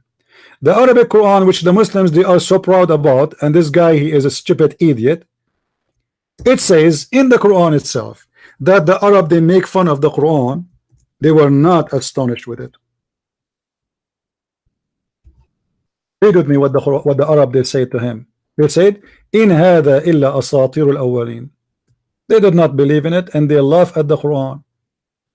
استتلى عليهم آياتنا قالوا قد سمعنا ولو نشاء لقلنا مثل هذا. If we want, we can say the same. Read carefully, guys. Chapter 8, verse number 31. It says, "We heard this, and it's easy. We can make the same. We can say the same." This is the story in there is the same as the ancient story, fairy tale stories. Do you see it? They said to him in his time, "What a big deal about this? You know, we can say the same." So the Arab they were not impressed with the Quran, and they were laughing at the Quran, accusing Muhammad of copying of fairy tale stories of people before him. Now I'm going to give the mic to Mr. Abdul, and I will ask you a silly question. If Muhammad brought a Quran, nobody can make like it. So what is the satanic verses which Muhammad he received? The mic is yours. There's no need to talk about the satanic verses. Yes, Muhammad he received satanic verses, and you said nobody can have Quran like Quran. What you're trying to do, because you have no ground to stand on, is you're trying to bounce around from any topic that you can. No, we are not. You are the one who say. I ask you about Muhammad being the prophet of the Arab, and the Quran confirm that there is no prophet sent except to speak in the language of his people, because he is from the people. Bilisani qawmi. So there's two conditions. He has to be from the people and speaking to the people. Okay, let me ask you a question. What the Quran says about what is the reason to give the Quran in Arabic? What is the reason? Do you know? Yes, in order to preserve the original words of Allah subhanahu wa ta'ala. No, that's a lie. Which verse is saying? Which verse is saying to preserve the word of Allah? Where it says that? Which verse? It says it in the Quran that Allah. Where? You are an imam. You just quote for me. You just quoted for me a verse in the Quran. Can you tell me where we can find it?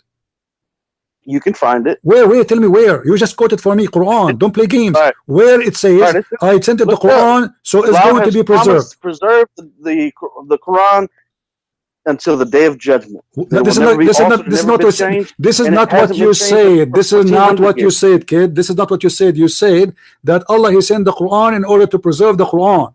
Which verse says that?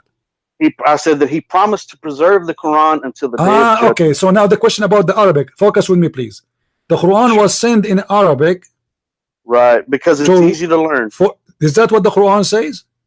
Because it's easy to learn. That's why. Yes. I never heard of any human being says Arabic is easy to learn. I am an Arab guy. I am an Arab guy. Spend all my life studying Arabic, and when I write, if I write a letter, I will make errors. And the Quran is full of errors. Listen. Don't be dumb. The Quran says the Quran. Stupid. He want to sing for me, an idiot. He must be high. Guys, look at this Quran. The Quran said that Allah He sent the Quran in Arabic so you might understand. This donkey He said to us because it is easy.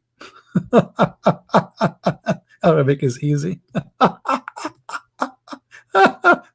In chapter 12 verse number 2 it says the following, Abdul. Listen carefully and I will open the mic for you. Inna anzalnahu Qur'anan Arabiyan la'allakum ta'qilun. What does that mean? The mic is yours. Brother, I can't speak. Don't call me brother. Don't call me brother. Answer. What that means? Are you not a brother in humanity? No, I am not a brother. No, because Muslims, they are a liar. Muslims are not even allowed. Muslims are not allowed to call non-Muslims brother. That's mean you are practicing taqiyya with me. That's not true. That is not true. This is true. This is true. Okay, then read for me chapter 5 verse number 51. We are brothers in humanity. No, we are not. We are not. We are not. We are not. We are not. You don't accept my calling you brother. No, I don't want you to call me brother because you are a hypocrite liar. Now answer. Don't change the topic. Don't change the topic. Don't talk about love. Don't talk about love. Your God. You have hatred in your heart. Abdul. Because you're let me shut you up. Let me shut you up. You said you are a convert from Austin, correct? Or Houston? From Houston. Okay, no problem. And you said Islam teach you to love others. Is that correct? Absolutely, and I do love you. Okay, that's why I haven't. Okay, let us see if this is true. Let us see if this is true or not.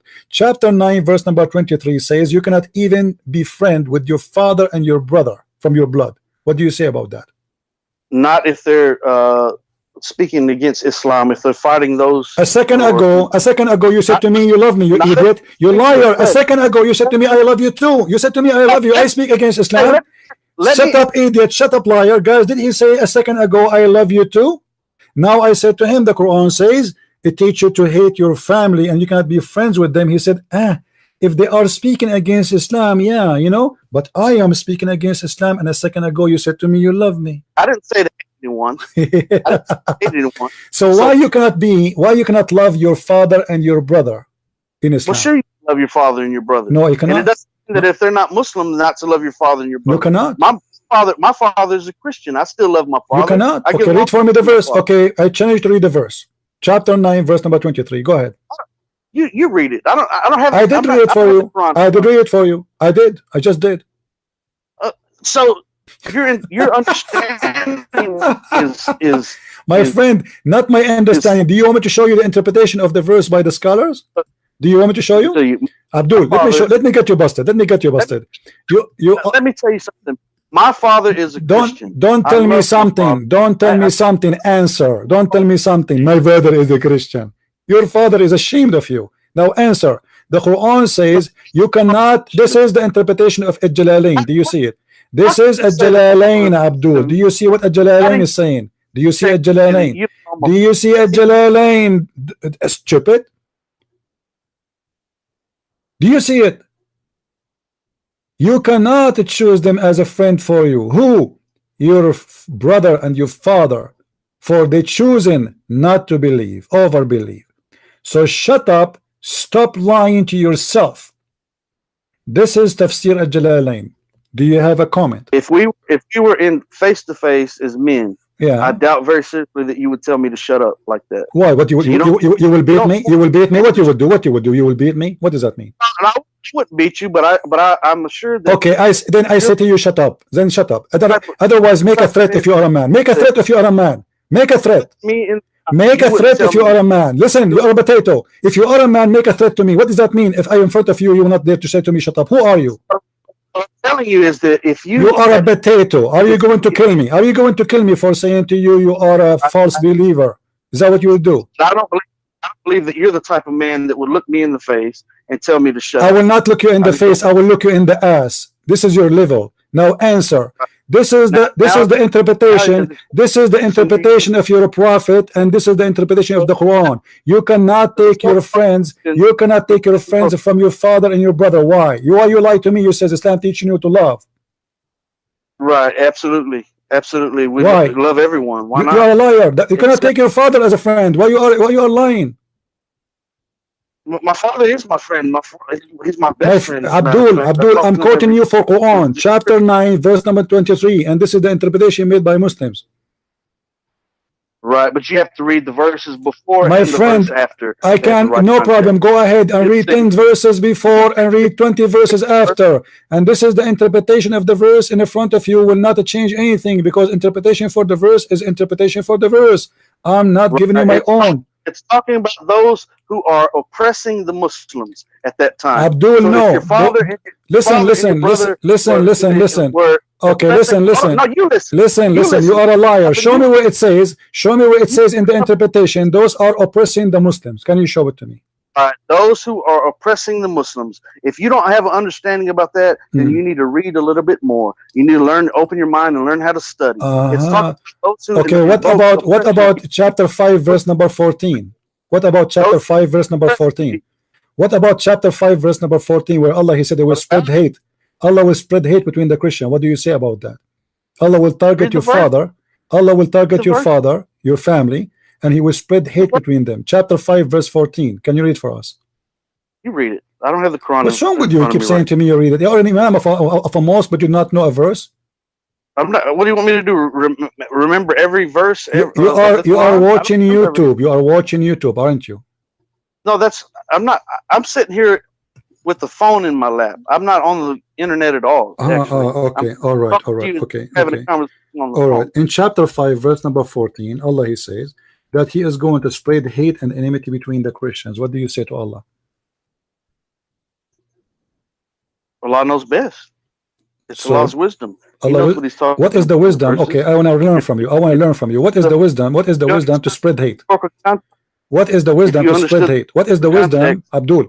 What is the wisdom to spread hate between the Christians? What is the wisdom? Why do you keep calling me Abdul? Because you're Abdul, aren't you? Aren't you the Abdullah? I am Abdullah. So you're Abdul. Now continue. What is the wisdom? What is the wisdom? What is the wisdom to spread hate? What is the wisdom to spread hate? Abdul, what is the wisdom to spread hate? I'm asking you, I insist. You could not give me a quote from Dr. Moore. Can you find me the answer of Dr. Moore about Allah and the wisdom of Allah and the science of Allah to spread hate in earth? What is the wisdom of that? To commit more crimes, so people they will kill each other. People will rape each other. What is the wisdom to spread hate? Explain to me. Well, what you need to do is you need to read the verses before. I did. No problem. Go ahead. Read 10 verses before and 10 verses after. I challenge you. Well, go ahead. Read it. You've got the Quran. It's in the front of me. It's in the front of me. It doesn't say anything. Allah, He hated the Christians. That's all. Read it. Read it. What? It say I did. I did. All people of the book, there has come to you our messenger revealing to you much as that you used to hide in the book and passing over, etc., etc. And then the verse before it says, from those who too call themselves Christians, we took a covenant, and they forget a good part of the message that we sent to them. So we string them with hate, enmity, and hatred between one to each other. What is that? Why you lie to me? You say Islam ordered you to love the Christians. If Allah He spread hate between them. It's not saying hate between the Muslims and the Christians. It's hatred between who? The Christians. So guys, your context. Guys, the good God Allah, He have a target and a mission to spread hate between the Christians. And what that will do, is that a good thing to spread hate between the Christians? Do you like Allah to spread hate between your brother and your father, who they are Christians? Is that what you are saying to me? let me. What I'm going to do? I've got the Quran in my hand right now, and I'm going to go ahead and give you a lesson. Okay? No, answer so you this. Sit back and listen. Answer this. No, don't give me a lesson. Answer. Do you like your God? You said you did lie. You did lie to me. You did lie to me. You did lie to me, saying that you are a convert, and your father is a Christian, and your brother is a Christian. No. So the question is, do you accept your God Allah to spread hate between your father and your brother because both are Christians? Do you agree with that? Let's go ahead and read this, okay? It says, from those two who call themselves Christians, we did take a covenant, but they forgot a good part of the message that we sent to them. So estranged them with enmity and hatred between the one and the other to the day of judgment. Okay. And soon will Allah show them what it is that they have done. O people of the book, there's come to you our apostle, revealing to you much that you used to hide in the book, and passing over much that is now unnecessary. There has come from Allah new light and a perspicuous book, wherewith Allah guides all who seek his good pleasure to ways of peace and safety, and leads them out of darkness by his will to light, and guides them to a path that is straight. So let me ask you, brother, and listen to those verses. Do you hear anything about hatred right there? Yes. Do you hear anything, or do you hear? Yes. Yes. It says clearly he will spread hate and enmity. What's wrong with you? What do you want more? Do you see the word with enmity and hatred? What do you want more? Right. Okay. Okay. Do you agree? Do you agree? I want a clear answer from you, please. Let us not play games. Do you accept your God to spread hate between your father and your brother and your family and your mother because they are Christian? Do you accept that? No, that's not what it means. So what it means? It says that it says from now until judgment day.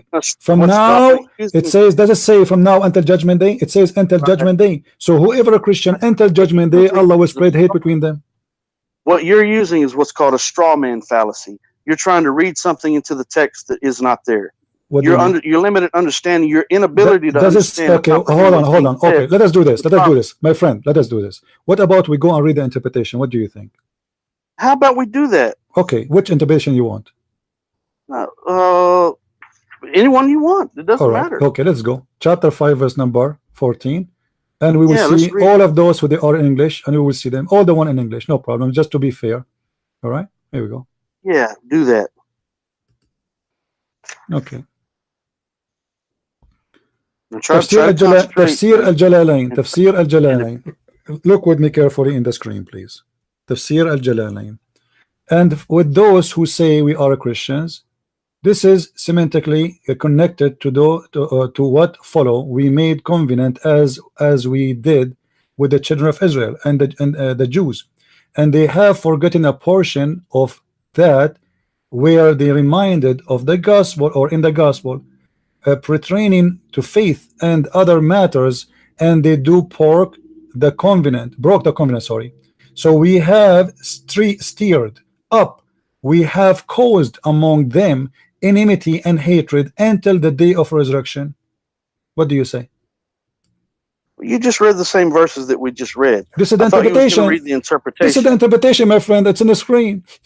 Oh, I thought you was reading the commentary. This is the commentary. What I can do? This is the commentary. That's not commentary. It is in the screen. It is in the screen. Everybody can see it. This is Tafsir al-Jalalain. Do you want me to see the link?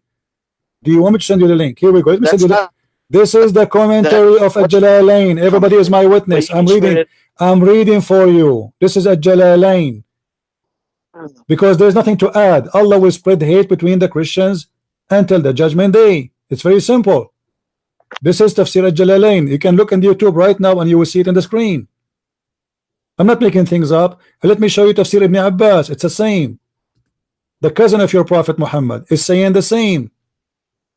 It says, and those who say, we are Christians, i.e. the Christians of Najran, we made a covenant in the gospel that they should follow Muhammad, BUH, BMW, Mercedes-Benz, and manifest his traits and not worshiping anyone or anything except Allah or associate with anyone with him. But they forgot a part. They left a part of what? Therefore, they are admonished with which they were commanded. Therefore, listen carefully. We have steered up. We have cast enmity, killing, destruction, and hatred in the heart among them between the Jews and the Christians, and it says between the Nestorian of Nigeria, etc., blah blah blah blah. So what is that? Well, look, you got to look at history, and history proves it to be true. So just look at history. The history proves that the devil. Okay. Let me do you believe in the devil? Do you believe in the devil? The devil will do that. Let me ask you. Let me ask you. Let me ask you. Do you think? Do you think if I? Do you think? Do you think? Do you think if somebody shot somebody in the street, this is from God or from the devil?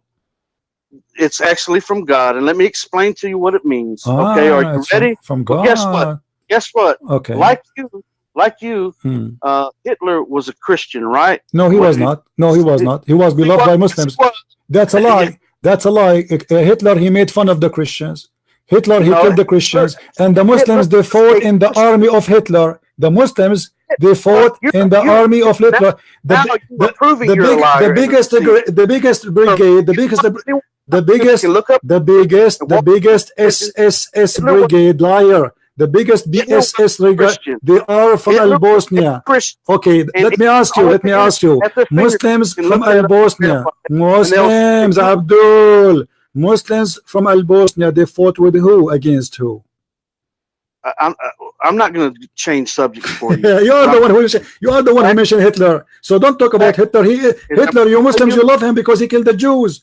We are the one who fought Hitler. All the Arab, they love Hitler. Now go back to the topic. Your prophet, by the way, is a lot more criminal than Hitler. Hitler, he did not rape anyone.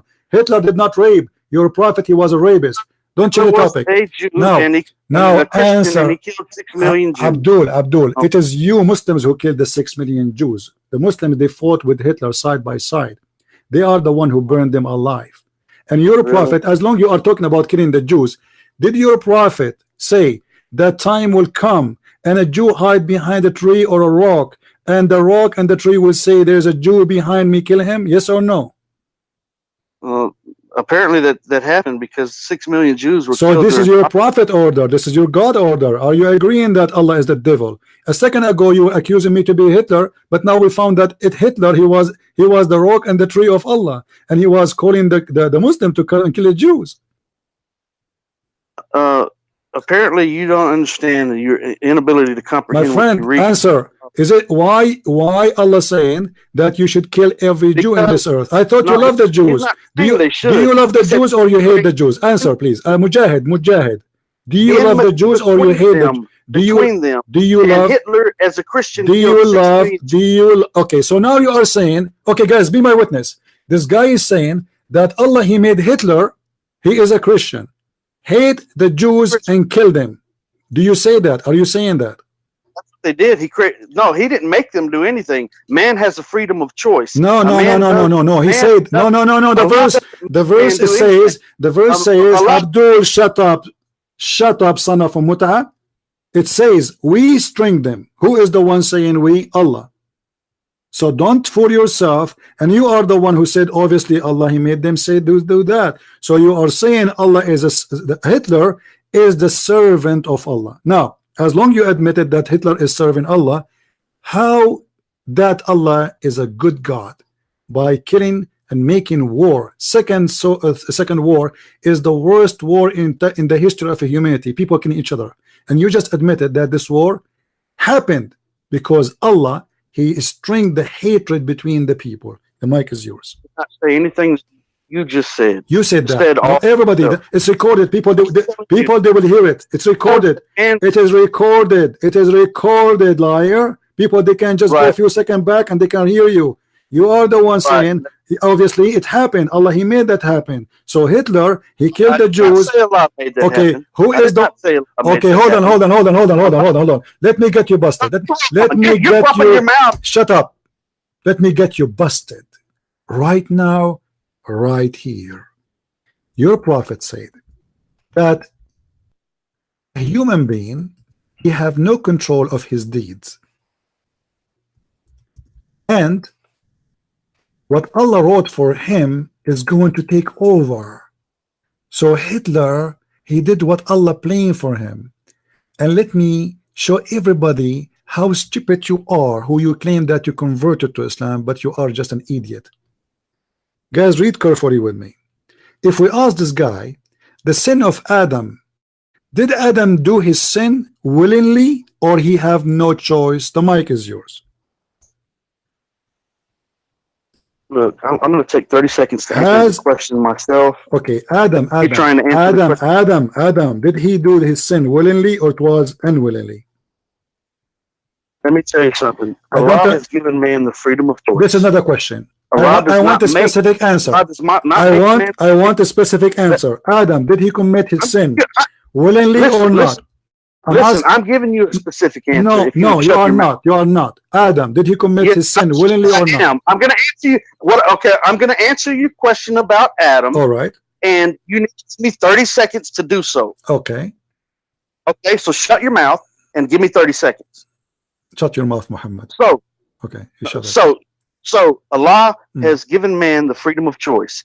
He's not going to make anyone believe, and he's not going to make anyone disbelieve. He's going to give them a result of don't interrupt me. I don't see Adam. It's a matter of law. It's a matter of law. Don't interrupt me. Where is Adam in the story? I want Adam in the story, please. You said you want to answer me about Adam. Your question about Adam. If you shut your mouth. Shut up, your mouth. Muhammad, shut up. Okay, go ahead. So if a man chooses one thing, a certain thing's going to happen. It's the laws of cause and effect. So if you choose to do right, good things are going to happen. If you choose to do wrong, bad things are going to happen. Okay. Everything in this life is a test. Allah is not going to make you do anything. Okay. So with Adam, he did not make Adam do anything. He didn't make Adam do wrong, nor did he make Hitler kill the 6 million Jews. As he did not make them do that. But because he did that, because of their disbelief, because man chooses to do wrong, because man makes bad decisions, then certain consequences take place. So because the Jews and the Christians during the time that those verses were revealed were rebelling and oppressing the Muslims and refusing to believe, they didn't want to listen, just like they didn't want to listen to Moses, they didn't want to listen to Noah, so they drowned. Okay, let's focus on Adam. Adam, stay in Adam. Stay in Adam. Stay in Adam. Stay in Adam. Yeah, I'm getting to Adam. I'm getting to Adam. You don't know.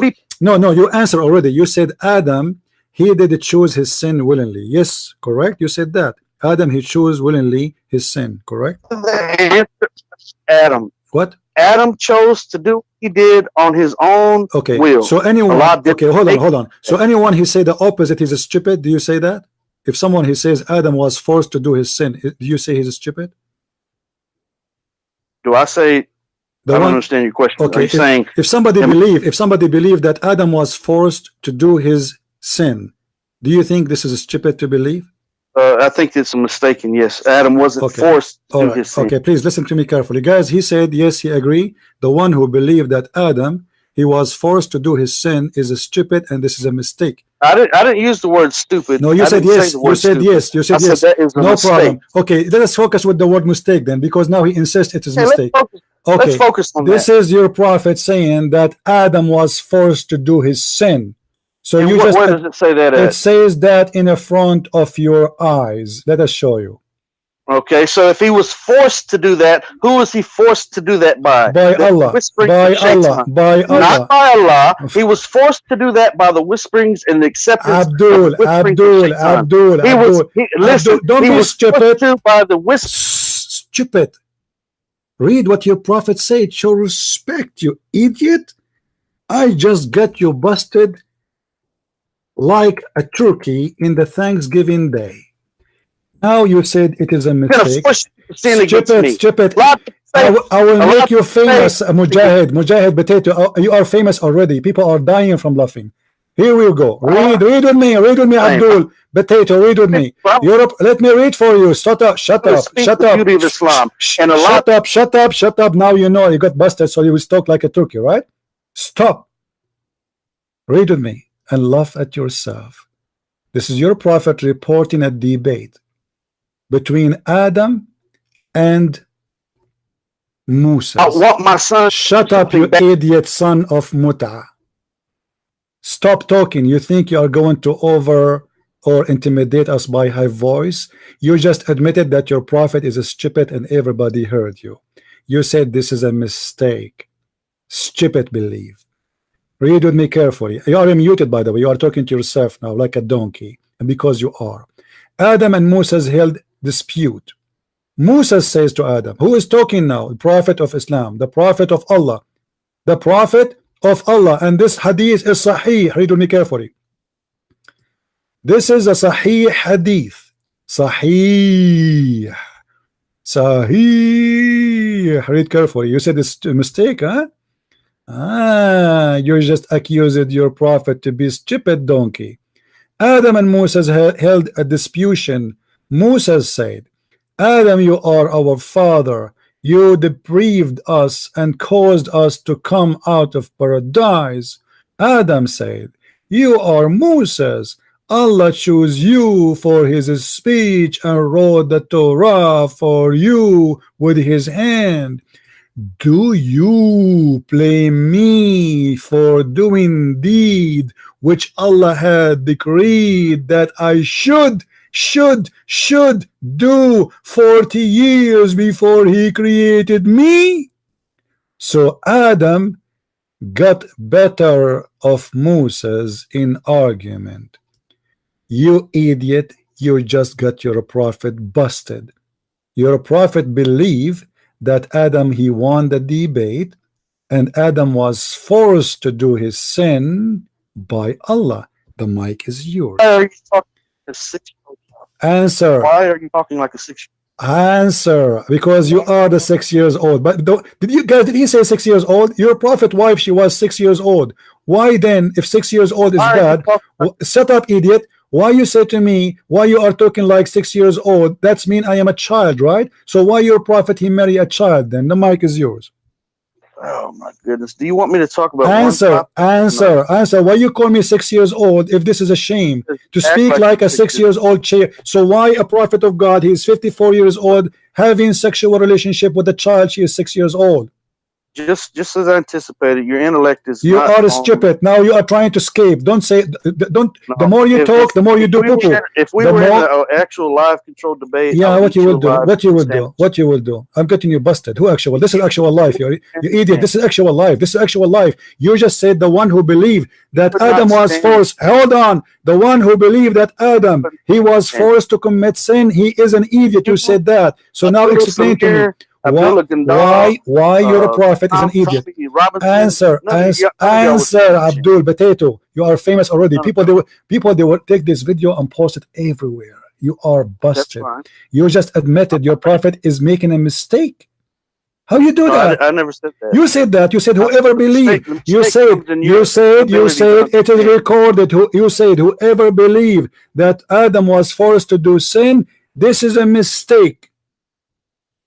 Adam was forced to do sin by Shaitan, not by Allah. Read with me carefully. Your prophet don't agree. So you are saying your prophet is a liar. Muhammad, peace and blessing be upon him, did not say that. He said that. He said no. He said Adam, he won the argument. He won the debate. Adam, he said to him, do you blame me for a sin written by Allah for me 40 years before my creation? So Adam, he got better argument from Moses. This is what your prophet said. Brother, look. Look. Adam was deceived. Adam. What?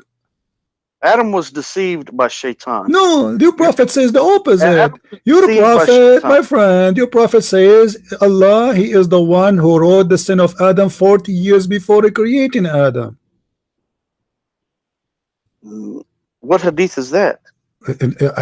I'm showing you. Okay, let me show it again to you. This is, I can show it to you in many books, and this is Sahih. Everybody can see in the screen, guys. Do the word Sahih appear? Is the word Sahih appearing there? It is there, right? It is Sahih, volume number 1, book number 1, hadith number 80. This is Sunan Ibn Majah, and this is a Sahih hadith. And again, we can show it to you in Ibn Dawood. We can show it in other books. I heard Abu Huraira. Listen, it's for certain. One thing is for certain that I don't hear you. What? We lost you. What? To deal with the person and saying that, despite what hadith you're reading, okay, one thing that you're not going to read in this hadith is that it's not going to say that Allah caused Adam. It says that. It says that. Are you deaf? Are you deaf or what? Are you deaf or what? Let me read for you. Stupid. Stop. Guys. Does the hadith says clearly that it's Allah who caused this to happen? Let us read again for this guy who claimed that he speak English. Adam said to him, O Moses, Allah chose you to speak with, and he wrote the Torah for you with his own hands. Are you blaming me for something which Allah decreed for me 40 years before he created me? Why you are saying you will not see in the hadith it says it's Allah who made them do that? Do you speak English or not? The mic is yours. I need just 30 seconds to answer your question. Read it. You stop talking for 30 seconds, and I assure you, you will not be able to do that. Right. Okay. Shut up, Muhammad. Muhammad, shut up. This is not me, by the way. I have two personalities. Sometimes I am Muhammad. Sometimes I am Adam. And right, so you've got a split personality. Right. Yeah. Because Muhammad. Okay. Let me ask you a question. This is a private question. Sometimes I imagine myself having sex with my wife, but in fact I never did. What do you think my problem?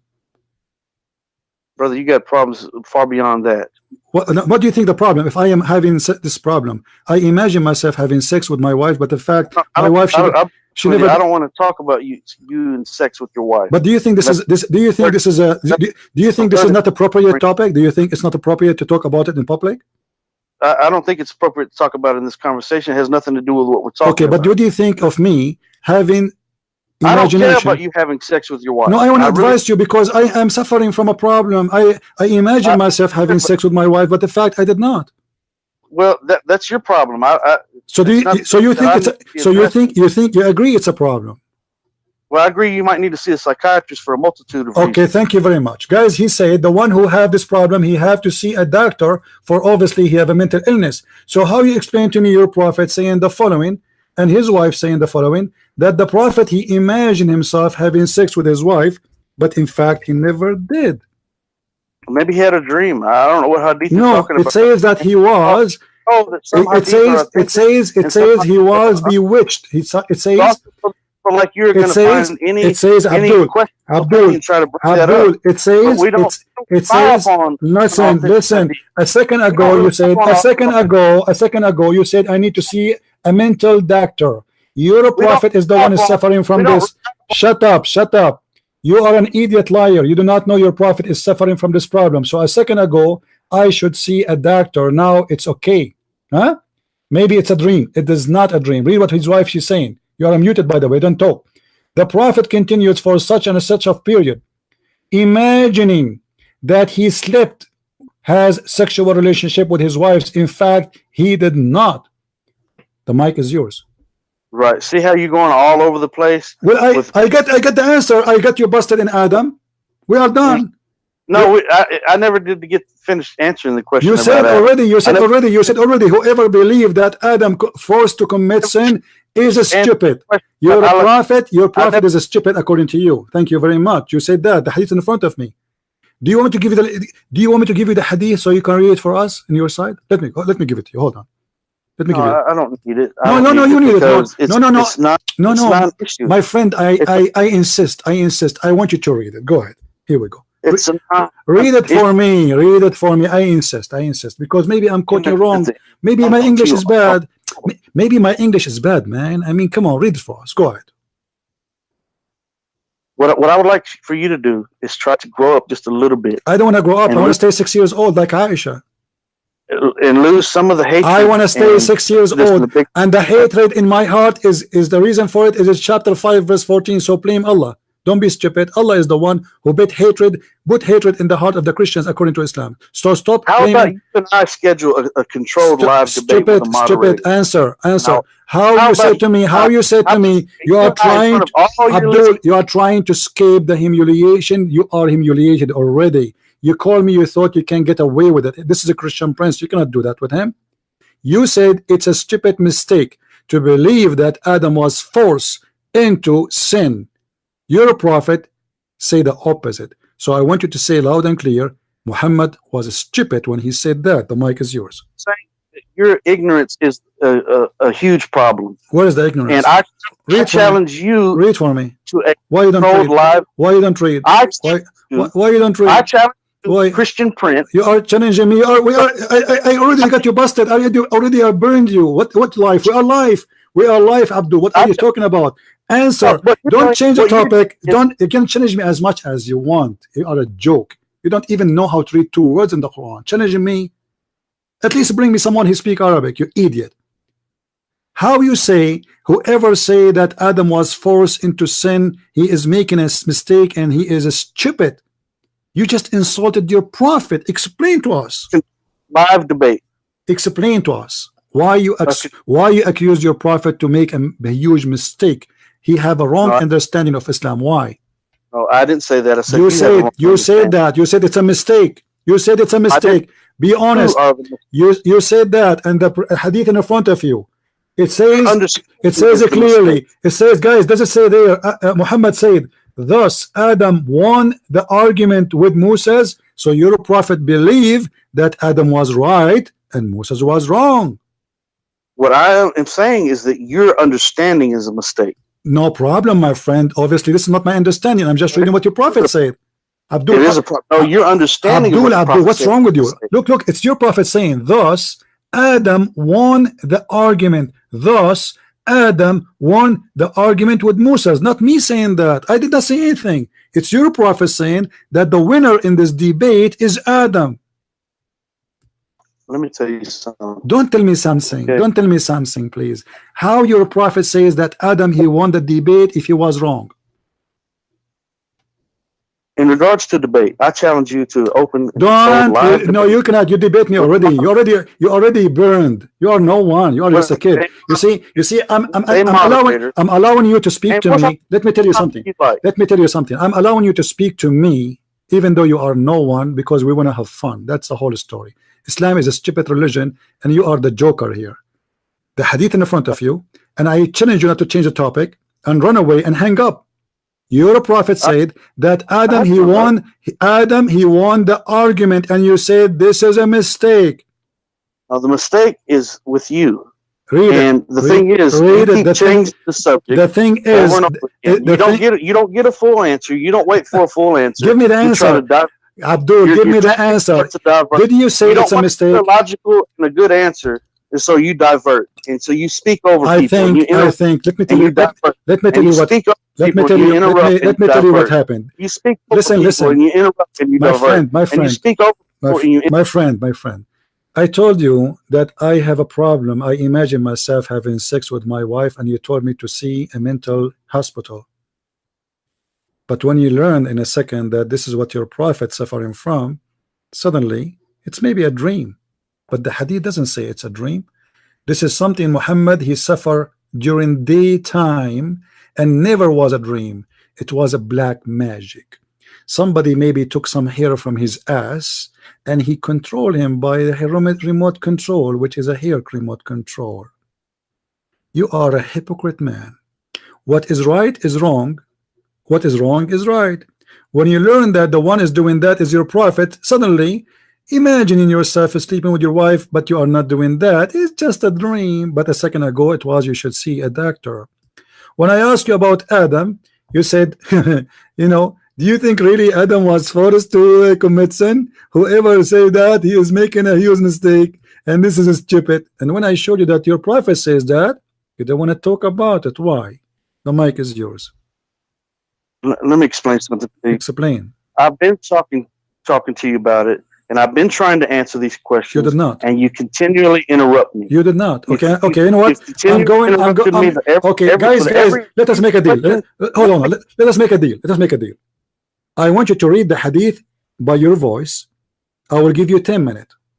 10 minutes. I will not talk as long you don't change the topic. Do you promise? I won't speak for 10 minutes. Do you promise? I will not. As long you don't speak. As long you don't change the topic. Do you agree? You won't speak for 10 minutes. 10 minutes, as long you don't change the topic. Do you agree? The topic from what? The topic is the hadith. 5 or 6 different topics. The topic is the hadith about Adam committing sin forced by Allah. Okay, let's keep it there. Let's talk about that. You want to? Open the hadith. Okay, open the hadith and start reading, please, and then explain to us. No, I'm not going to open any hadith. I don't have a hadith. Then shut up. No, I gave it to you in Skype. The link is there. You have no excuse. I'm not looking at the. You have to look. Why not? Click. Why you don't look? Why you don't look? Why? Are you in the bathroom? No, I'm not in the bathroom. So why you don't click? Phone in my lap. Okay, so what? So what? The phone in your lap. Click at the link and read it. How we are going to explain to me the hadith without reading the hadith? Are you an idiot? I'm not going to explain to you the hadith. So what? So what you are going to explain to me then, stupid idiot, guys? I told him I will give you 10 minutes as long you read the hadith for us and you explain it. And he says I'm not going to read it. So how you explain something you did not even see? Are you stupid or what? I don't need to read. Why you've already read it? You want me to read it again for me? No, I want because I don't understand it according to you. So I want you to read it. 10 minutes. How about you give me 10 minutes? If you read it, start with reading. I know. How about you? No, I want your voice to be recorded reading this hadith. You got it? I want your voice to be recorded reading this hadith. The 10 minutes started, and you start your first minute by, or first 5 minutes, it's up to you how long you take the hadith to read. Maybe you are slow like your prophet, by saying it was narrated that. Do you understand? So if you don't start with that, I will cut you off. So start reading, please. 10 minutes start right now. It's 9:10 p.m. my time, your time. It was narrated. You continue. The mic is yours. That's not going to happen. I don't have the hadith. Then shut up. You have the hadith, you liar. I gave it to you in Skype. You are a liar. I gave it to you in Skype. Don't tell me I don't have the hadith. Let me show everybody. It doesn't bring up the let me show everybody. This is your Skype. This is your Skype, you idiot. Yes, I show it to you in Skype. Here we go. Everybody can see Skype. Guys, is the hadith appear in the front of this guy? Do you see it in the screen? This is your Skype. Everybody can see I posted the hadith for you, so you have no excuse. Start reading the hadith. Why you are making a problem about reading the hadith? What's wrong with you? Why you don't want to read it? Telling you is that I cannot see the hadith. All I see is the little symbol for your it says debate TV. That's all I see on my phone. My friend, no, you see. Okay, let me. Okay. Hold on. Potato. Hold on. Hang up and click at the link. You will see it. Hang up. Here we go. I just posted the hadith again for him. Here we go. I will show you guys in the screen. Do you see it? His name, Mujahid Kibi More. And this is the hadith in his Facebook. Don't tell me I did not give it to you. Liar. Don't say I did not. No. Let us talk again.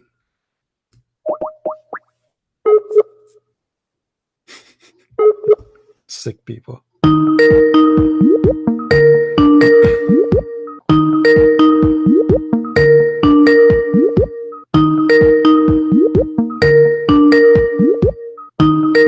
He's not answering.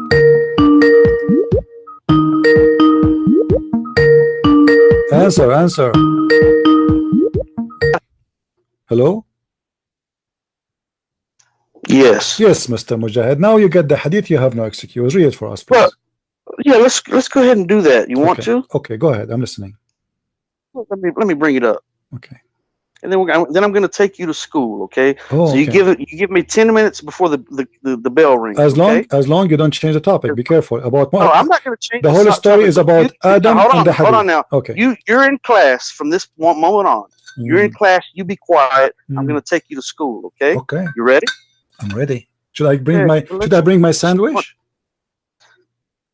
No, because you're not going to eat in class. Because I am 6 years old. 6 years old children, they eat in class, as you know. Ask Aisha. She will tell you. She have better experience. That's a red herring. Red herring? What does that mean, red herring? You're right. You have no idea what that means, do you? No, I don't know. Your intellect is not.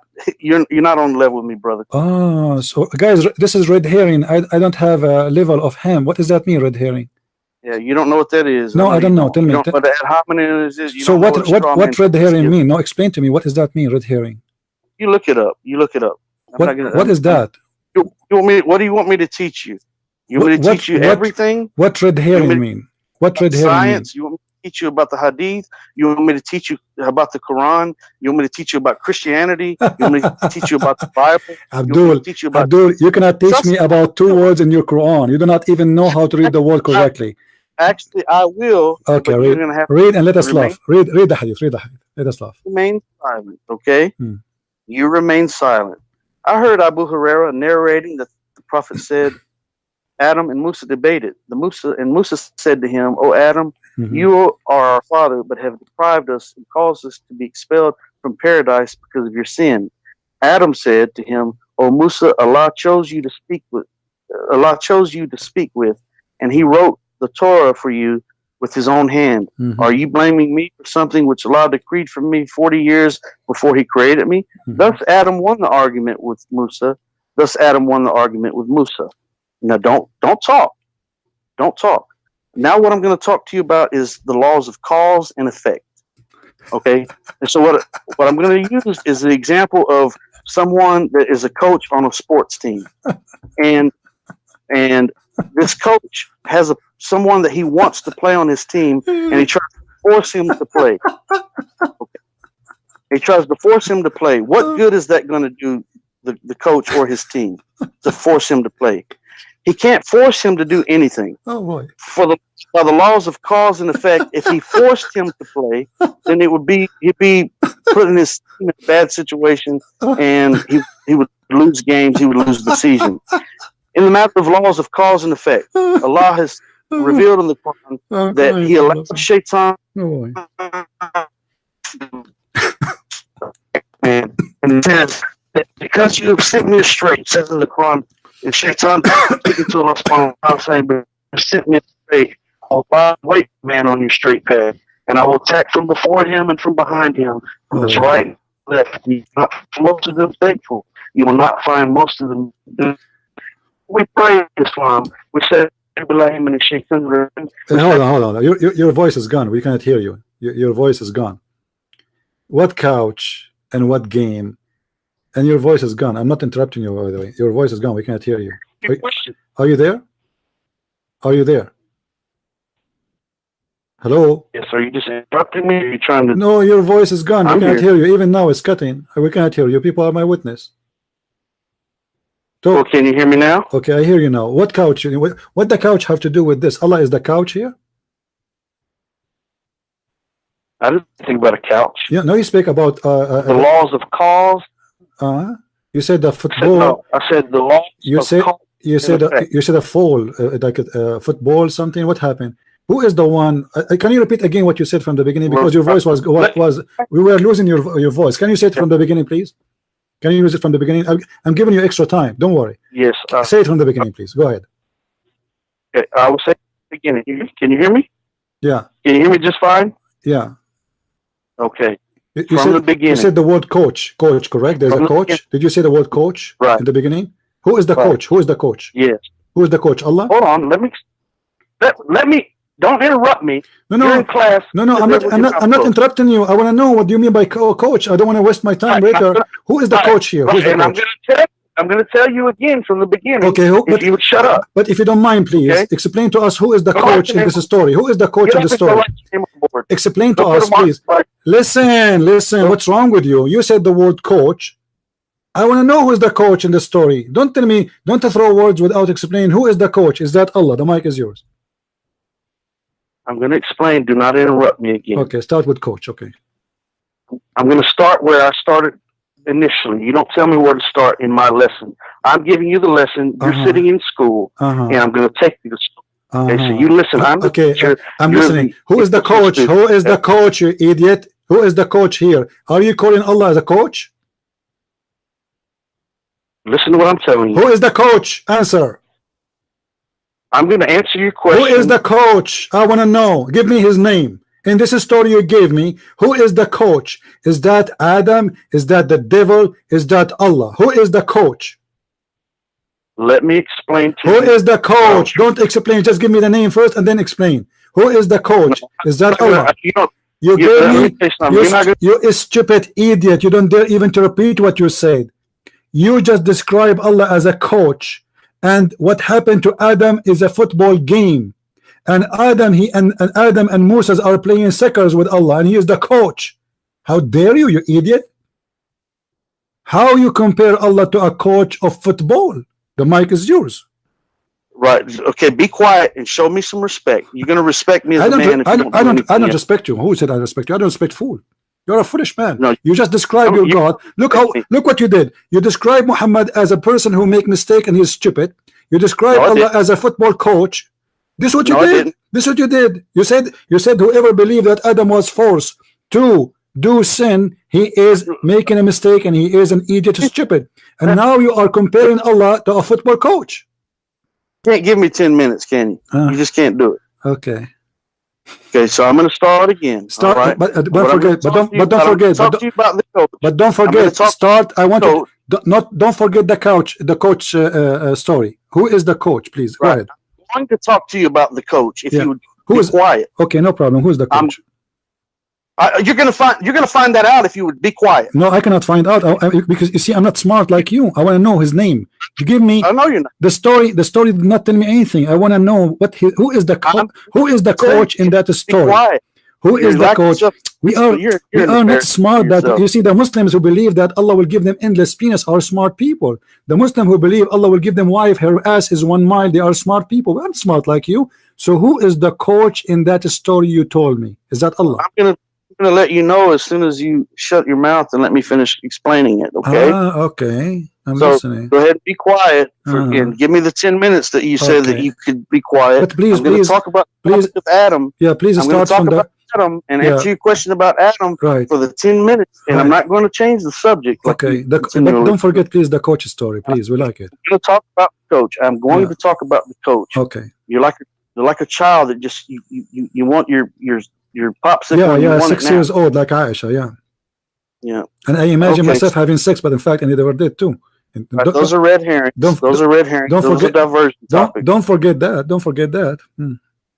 Okay, so here we go. You ready?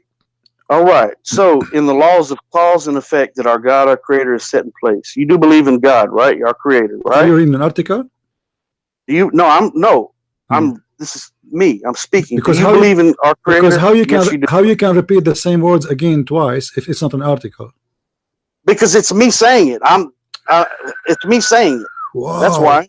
It's my thought. Okay.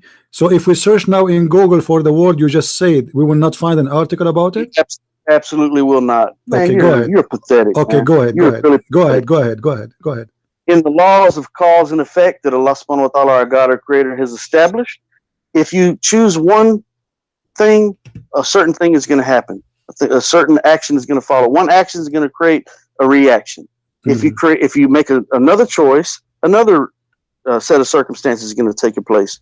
Okay, so equate that to a coach who is the coach of a sports team, and he has a person that he wants to play on his team, and he tries to force him to play. Well, what good is that going to do? It's not going to do any good because it's going to actually be a detriment to the coach and the team because the person is playing half-heartedly. I bring this up because Allah subhanahu wa ta'ala tells us in the Quran, there's no compulsion in religion. So Allah's not going to force us to do anything, but He has established certain laws of cause and effect to where if a man follows the straight path, then good things happen in this life and the next. And if he doesn't follow the straight path, then other things are going to take place. And sometimes in life, man is going to make mistakes and he gets off the straight path. And by the laws of cause and effect, he turns back to Allah. He gets back on the straight path. It's laws of cause and effect that are all dictated by man's choice. Okay, so, and that includes the prophets, peace and blessing be upon them all, that we believe that we're actually sinless in regards to the types of sins that we create as normal human beings. That's a totally different topic of discussion. And back to Adam. So Adam chose to do what he did because of the whisperings of Shaitan. In our prayer, the last verse, the last chapter of the Quran, the last surah of the Quran is Surah Al-Anaf. And in that verse, those chapters, we say, we seek refuge in the Lord of humankind, the God of humankind, the deity of humankind, from the whisperings of the Shaitan, basically. So we seek refuge in Allah from the whisperings of the Shaitan. Okay, so these whisperings of the Shaitan is what causes man to make the choices that he makes to do wrong, to do evil, to do bad things. So it boils down to laws of cause and effect that Allah has established, that He doesn't make a man do any bad thing, but if that man chooses to do that thing, certain things are going to transpire. I mentioned earlier that Hitler killed the Jews. Well, Hitler killed the Jews not because Allah told him to do it or made him to do it. He did that because that was something that was a choice. Those were choices that man has made. People of Sodom and Gomorrah, as mentioned in the Bible, they were choosing to engage in homosexuality. Allah dealt with them accordingly. Okay, I'm not talking bad about any homosexuals. Of course, in Islam, we don't agree with homosexuality, but I'm just using that as an example.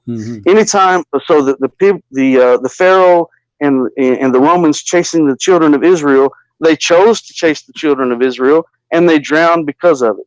The people of the flood of Noah, they chose not to listen to the prophet Noah, peace and blessing be upon him, and so they drowned in the flood. Laws of cause and effect. Are you done? Are you done? Oh, no, I'm not done. Because you are ignoring something very important. Your prophet said. No, I'm not ignoring anything. No, your prophet said. No, I want you to go to what your prophet said. Don't give me a speech about things that have nothing to do with my topic. Your prophet said that Adam won the argument. What does that mean? That's what I'm getting to. But you can't interrupt me in the midst of my conversation. No, tell me what does that mean. Don't go and speak about me in the midst of my answer. What Goma Mamora have to do with this? What Hitler have to do with this? Answer me. Forrest, I told you, I promised you, I will not disturb you unless don't speak about things that have nothing to do with Adam. Focus in Adam's story. Stupid. I told you, as long you don't speak about anything except Adam. Focus in Adam. The story of Adam is enough. We do not need Goma Namora. So, your prophet said Adam won, which means the excuse Adam he gave was right. The mic is yours.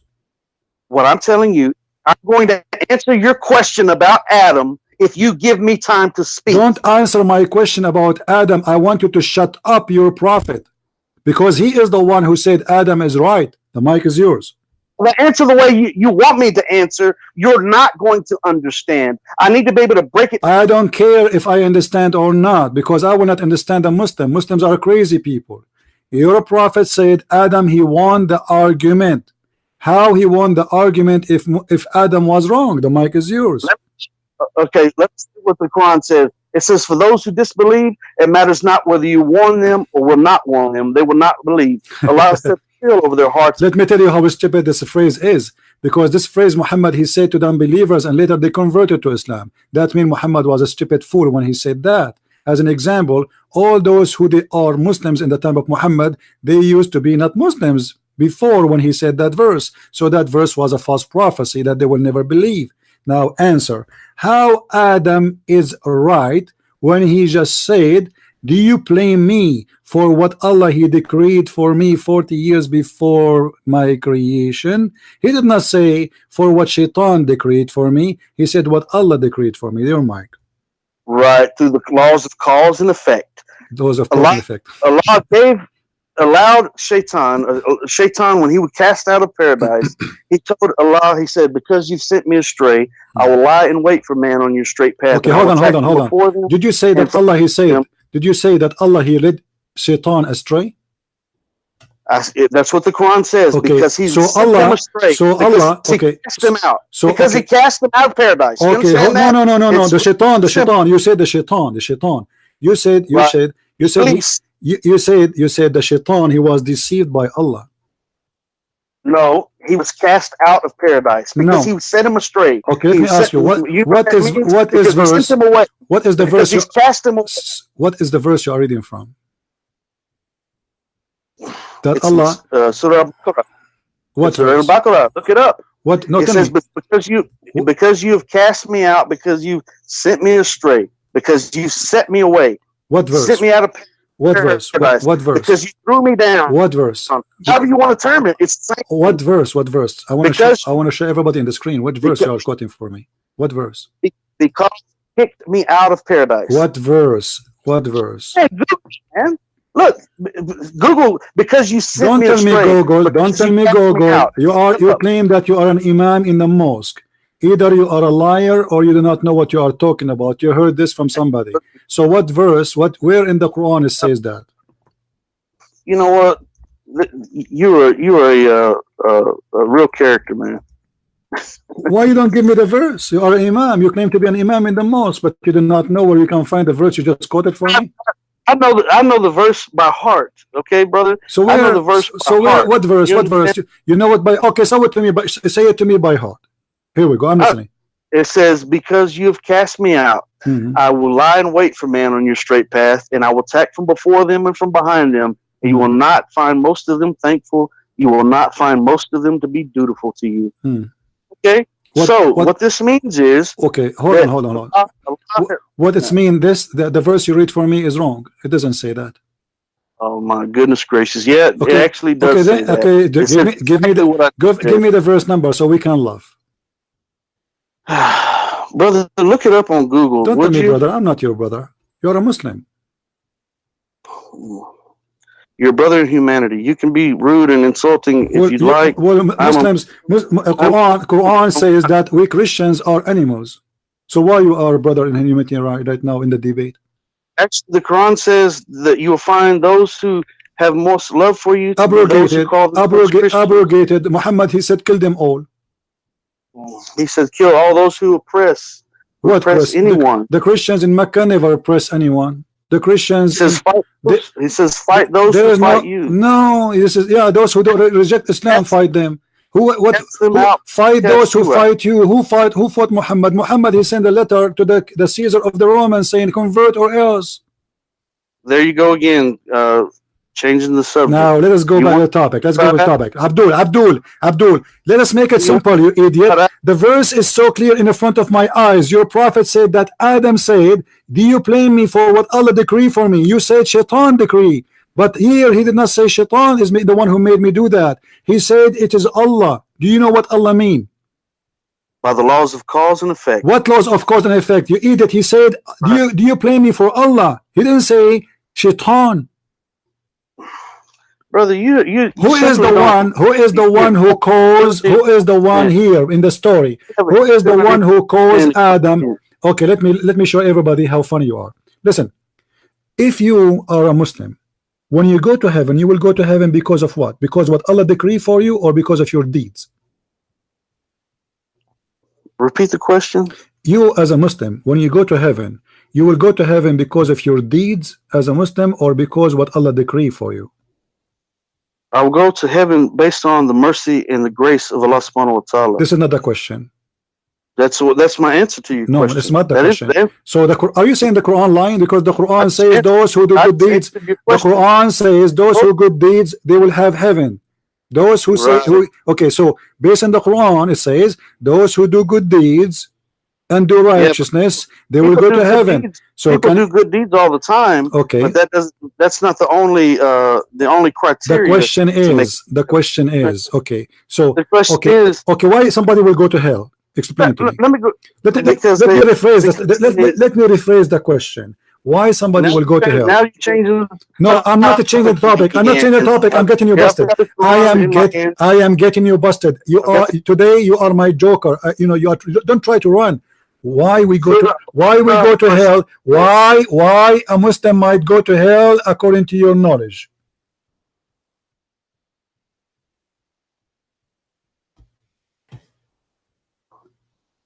That's a straw man fallacy.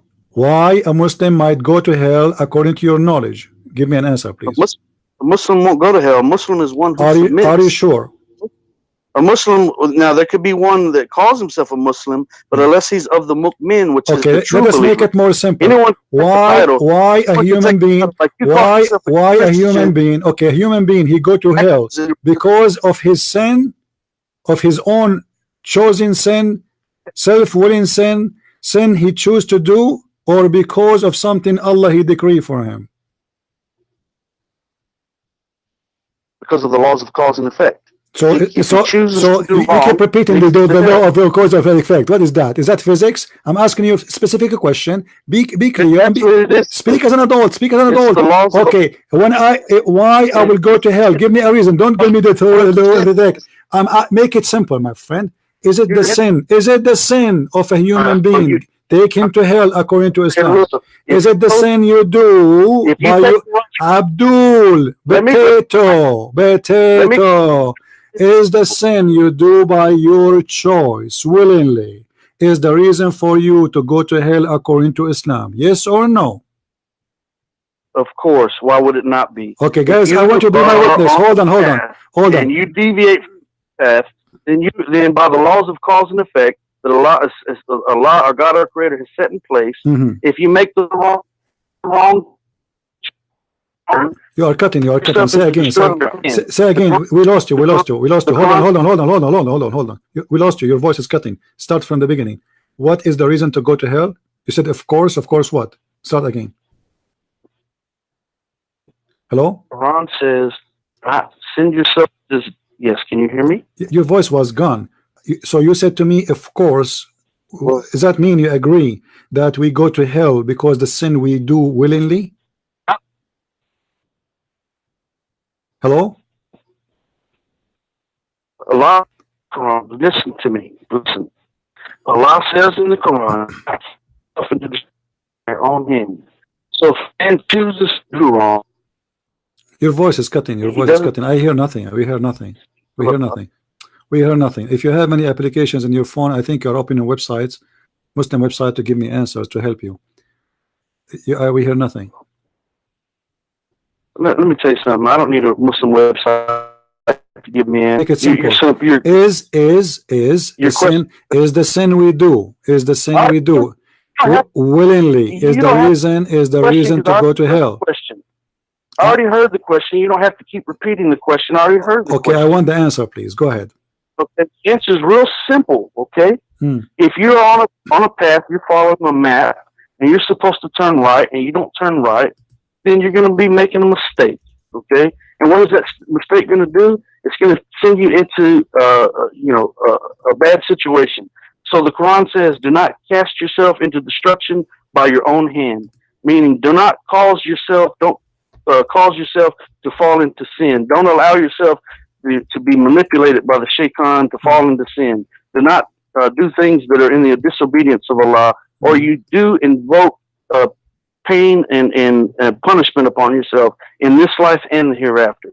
So a person's deeds and actions absolutely have a bearing on what happens on the day of judgment. But it's only by the mercy of Allah that we make it to heaven. So that means that a person could give to charity all they want to in this life and give donations and all that, but that doesn't mean they're living in their life in the obedience of Allah, because just because they give donations and give to charity, in one aspect of their life, they may be an adulterer, they may be a murderer, they may be a rapist, a child molester. There's a whole bunch of different things they could be.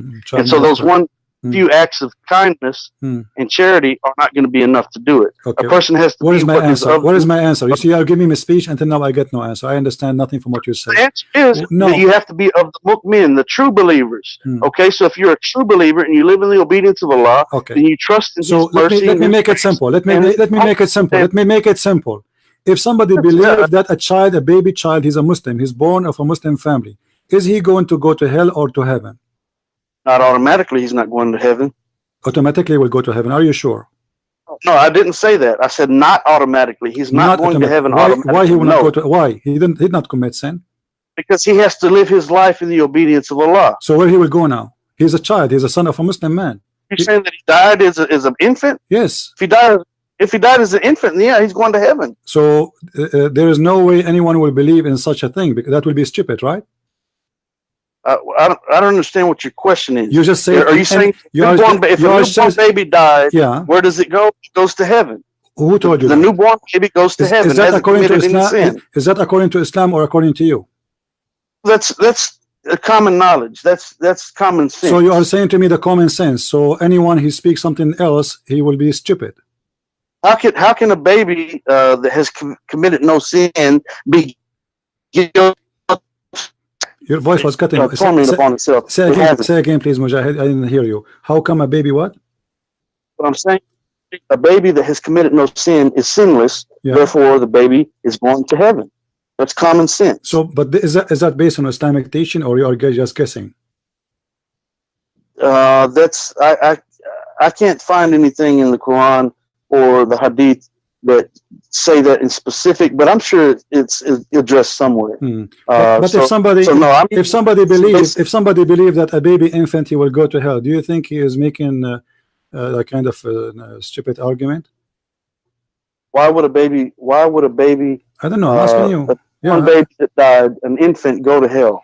Well, like there's some religions they believe that babies can go to hell even if he's an infant. So do you think they are wrong and they are stupid? As a Muslim, I don't believe that. Okay. So, but this is wrong, right? As a Muslim, I don't believe that. Yeah, but is that wrong to believe that a baby he will go to hell if he die and he's a baby?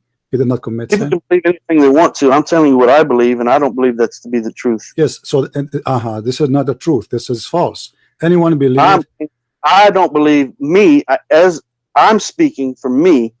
I don't believe that a newborn baby that dies is going to hell. Why would it? Common sense and logic tells you that no, that's not the case. Why would it? You know, you keep saying to me, I believe, trying to separate yourself now from being an imam. So I'm asking you. No, I am a Muslim, and I'm telling you, as a Muslim, okay. In my belief, I'm not speaking for all Muslims because there may be Muslims that think something different. I don't answer for all Muslims. I answer for me as a Muslim, and I'm telling you, me as a Muslim. Okay, I want you to give me the opinion of Allah according to Islam, not just you. According to Islam, if somebody believes there's a baby, he die, but he will not go to heaven, what do you think? He's wrong? Why would a baby that died? Don't tell me why. I'm asking you a question. You are the Muslim. For me, I already answered. I'm not going to spin around. I want you to give me I answered your question. Okay, I don't believe. I want you to give me an answer as a Muslim, not as me. No, I'm telling you that I don't believe that. Okay, the correct Islam. Is that the correct Islam opinion, or this is your opinion? That is what I'm telling you as a Muslim. That's what I'm telling you. So as a Muslim, this is Islam. So this is okay. So this is based. I don't answer for all Muslims. I answer for me as a Muslim. If a Muslim he believes in this, I'm not going to answer anything else about the Shia. As an example, hold on. Okay, I don't care what Shia anybody says. The Shia believe. Okay, hold on. If a Shia he believe. If a Shia Imam, hold your horses. If a Shia Imam believe that an infant he will go to hell, do you think that the Shia is teaching wrong? I would question that Shia about why he believes that, and I would have a conversation with him, a logical and peaceful and meaningful conversation with him about. Are you going to tell him? Are you going to tell him? Are you willing to tell him it's wrong? Are you willing to tell him it's wrong? Do you have? I would tell him that I believe that he's wrong. Yes. Yes. Okay. Thank you very much, guys. Be my witness. He just said. Finally, we made him say it because the one who said is your prophet, not the Shia. Let me get you busted again. This is your prophet. He said, Aisha, she said that a child who is a baby child who never commits sin, never ever commits sin, ever. Goes to hell? I don't believe that. Who cares who do it? Your prophet, he said, if you don't believe, you became an apostate. You're a prophet, he said that. Your prophet said that, and you just said you don't believe in that. And thank you for leaving Islam, my friend. Thank you for leaving Islam, my friend. Thank you for leaving Islam. Now let us see who is the coach here. Shut up. It is time for me to say to you, shut up. Coach, huh? Let us see who is the coach here. Let us see who is the coach. What's wrong with you? You Muslims are a bunch of idiots, and anyone who convert to Islam, he is an official idiot, is stupid. Read with me carefully, and this is a Sahih Hadith in Sahih al-Bukhari, in Sunan Ibn Majah, in all the books. This child, the Messenger of Allah said, you are muted, don't talk. SAW was called for a funeral of a child from among the Ansar. Ansar are Muslims. I said, who's talking? Aisha. Oh, Messenger of Allah, glad tidings for him, which means the child. He is one. He is what? He is one of the little birds of Allah, who never did evil or reach the age of doing evil.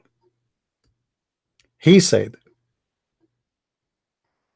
it may not be so, Aisha, for Allah created people of paradise for paradise.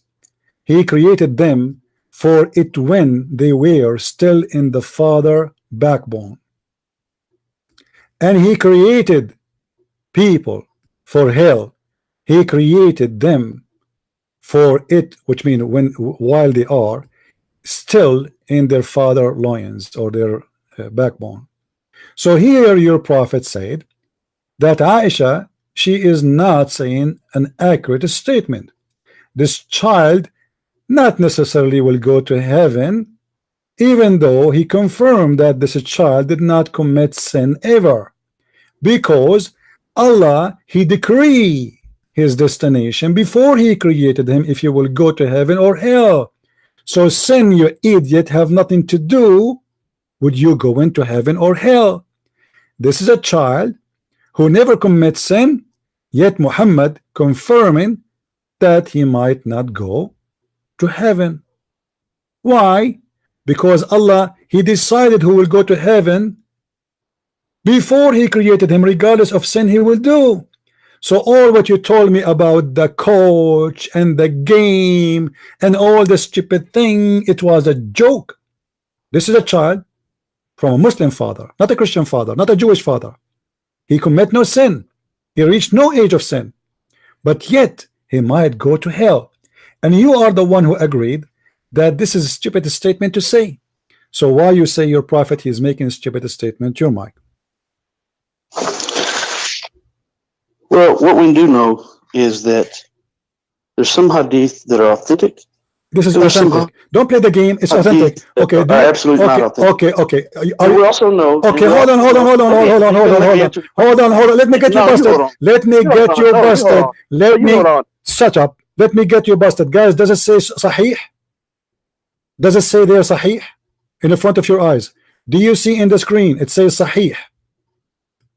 Why you are lying, saying this hadith isn't Sahih? Why you are a liar? Shame on you. This is your Muslim website. This is your translation, and it says the grade there is Sahih. So shut up and admit that you have a following a stupid religion. Does not make any sense. And you are the one who said to me, it does not make sense. It doesn't make sense that a child, he is a baby, he's an infant, he will go to hell. It's you who said that. Your prophet is a stupid idiot. Your mic. You know why? Because we believe that we follow what makes sense and what doesn't. You don't believe in that. This is your prophet and this is Sahih hadith. Don't tell me we believe in that. Stop lying. This is your prophet talking. Are you disrespecting your prophet? We don't accept all of the hadith. You accept it. It says Sahih. It says Sahih in the front of your eyes. It is accepted. Let me explain something to you. Don't explain anything to me. You did already. We don't have. You say this is a Sahih hadith. We don't accept all of the hadith. No, you do. You are a liar. You are a liar. You are a liar. You are a liar.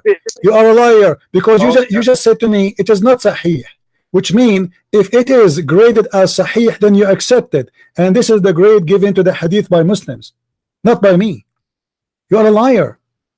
You are just trying to escape. You've been humiliated. You do not know what to do now. Your prophet is getting you busted. Your prophet, he got you busted with Adam. There's no coach there. Adam, he said to him, do you blame me for sin created for me 40 years before I was created? And here the hadith confirm that Allah, he decreed for you before he created you when you are not even a sperm in your father. You hang up, the coward. You want to debate a Christian prince? Are you sure? Are you sure? Why you hang up? Why? Did I hurt your feeling? Huh? This guy, he called me, he want to teach me, you know, this guy, he is proud in the front of the Muslims. He is going, guys, I'm going to just wait what I would do with the Christian prince, you know, I don't think you dare to say to me, shut up in the front of my face. What you would do? You want to punish me? You don't know who I am. You have no idea who I am. Don't go there. What you want to do? You want to beat me up? Do you think really I'm a coward?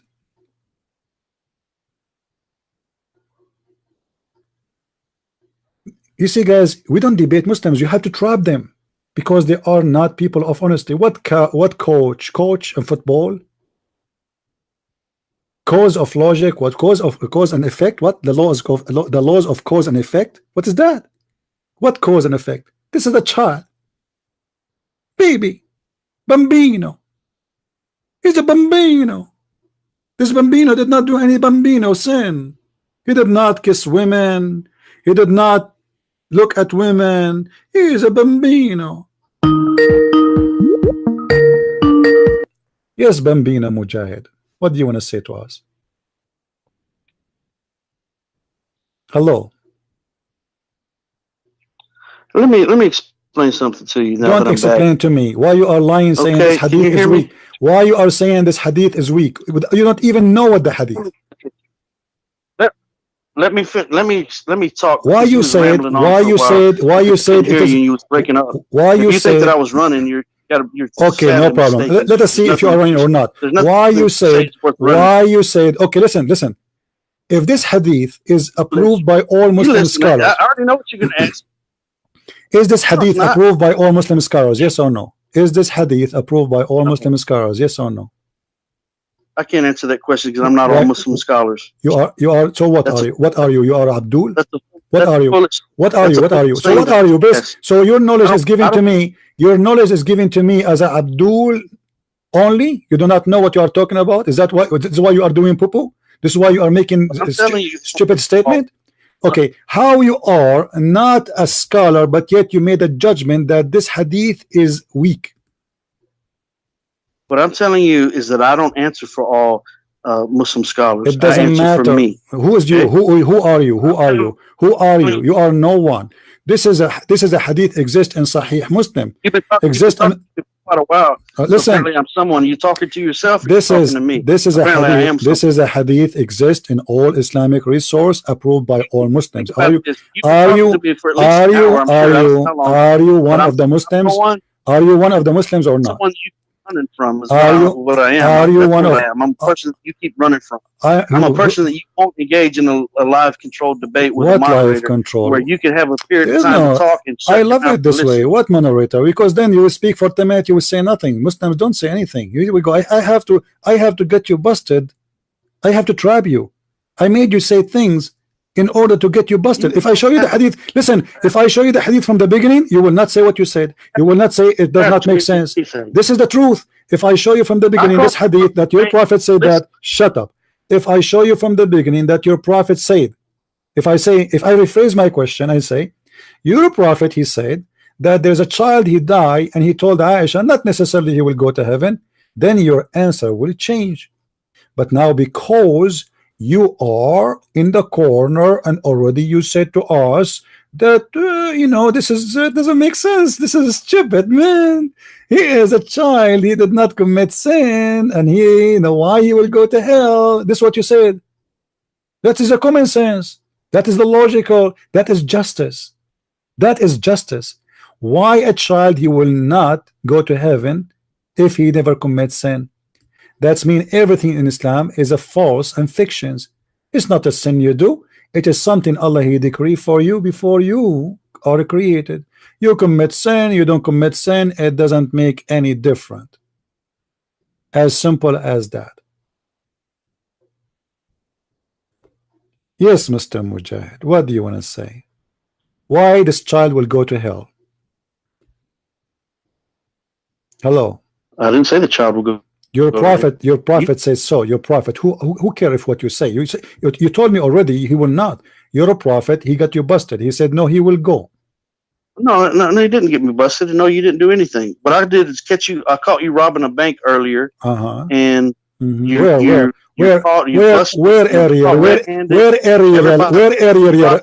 Okay.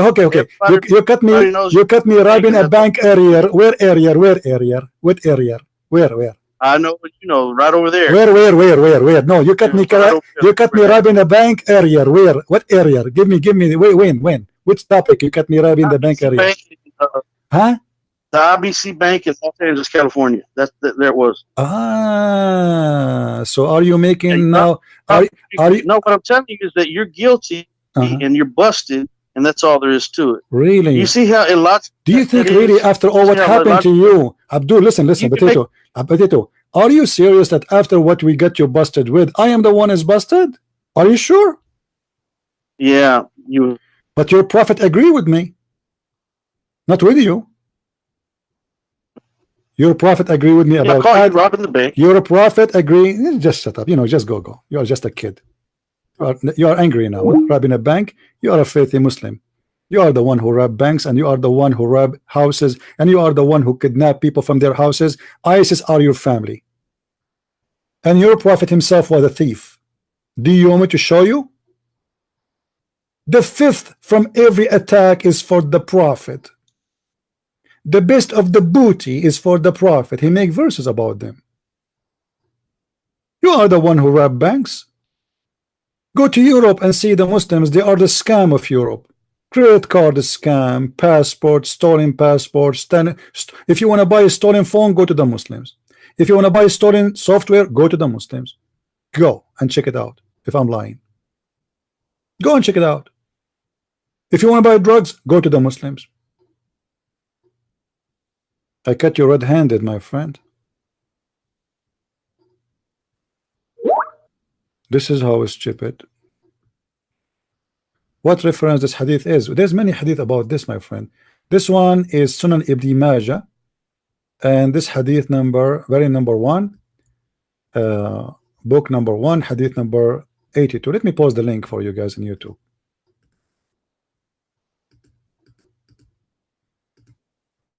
Poor guy. This guy, he will not sleep for the coming 2 weeks. He just discovered that his prophet is stupid, and the sin you do, all the sin you do is made by Allah, all of it. Adam's sin made by Allah. The poor Adam, he was kicked off heaven from nothing, for nothing. It was Allah game. And the funny, this guy, he said to me that Allah, the shaitan, he said, because you laid me astray. It doesn't say that. That's a false translation. Because you are a donkey, they did lie to you. The same as Dr. Moore. In chapter 7, verse number 16, this is the verse you're quoting for me. You do not know where to find it, you idiot. It says, قَالَ فَبِمَا أَغْوَيْتَنِي, because you deceived me. Shaitan saying to Allah, because you deceived me. This is what Quran saying. Allah deceived Shaitan. Because you deceived me, I'm going to deceive them. So he is, return it back. Because you deceived me, not because he kicked him out of heaven. He said that before he kicked him out of heaven, you idiot, not after. When Shaitan was a Shaitan, he was already in heaven. And Allah did not kick him when he said that. He kicked him after. Before. So what, he sent me astray? He did not send him astray, because you deceived me. Aghwaytani. Aghwaytani, which means coming from fool me and tempt me with foolishness. It is Allah who deceived Shaitan. That's in your Quran.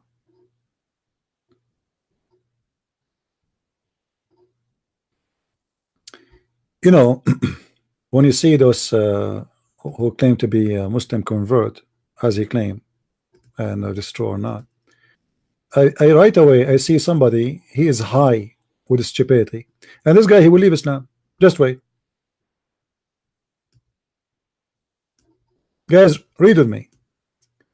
Read with me carefully. This is the interpretation of the chapter he quoted for me, this idiot who could not even find it. Chapter 7, verse number 16. It says, you just made me error from guidance. Who is the one who made Shaitan a bad person according to Islam? Allah. He is the one who made him do the sin. Shaitan himself is the victim of Allah. Chapter 7, verse number 16, and this is the interpretation of the verse in the front of your eyes. Because you did that to me, I will do that to your people. Where is justice? The poor Shaitan, he himself is a victim according to Islam. You made me. Why Allah made Shaitan in error? Did Allah say to him, I did not make you in error? No. Read the verses after and the verses before. Allah agree with that. And you will read that in verse number 18 in the same chapter, Allah told Shaitan, get out of here. So he did not lead him astray as kicking him out of heaven when he said that verse, which means when he said that verse, he was not out of heaven, as the stupid idiot he said.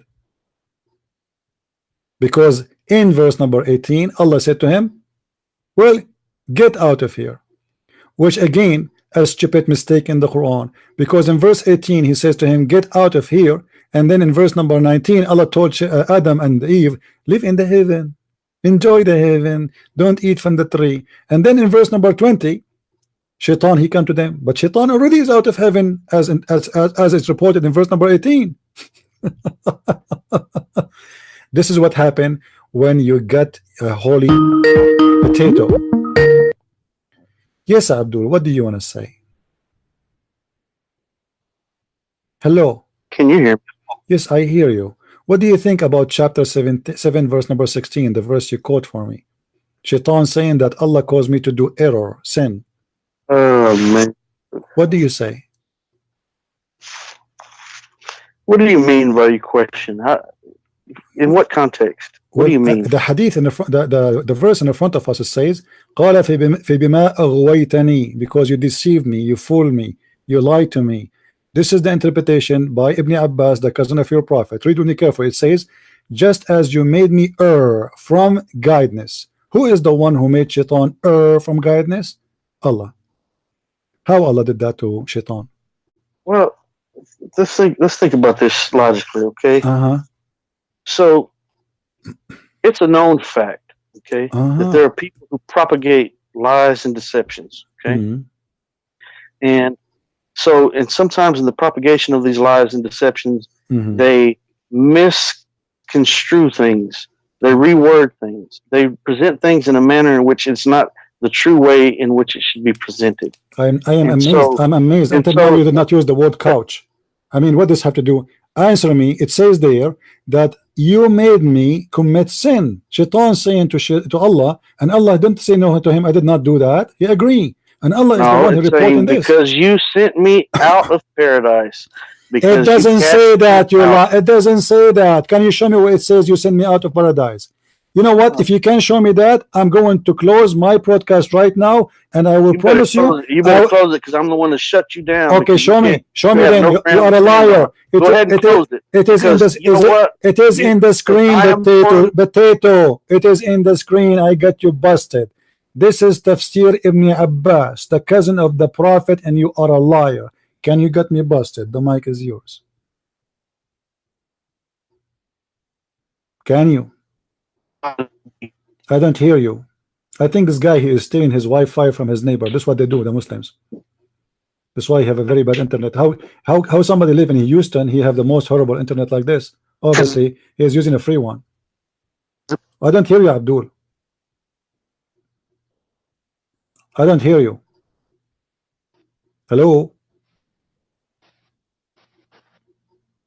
Yeah, he's using the neighbor's internet.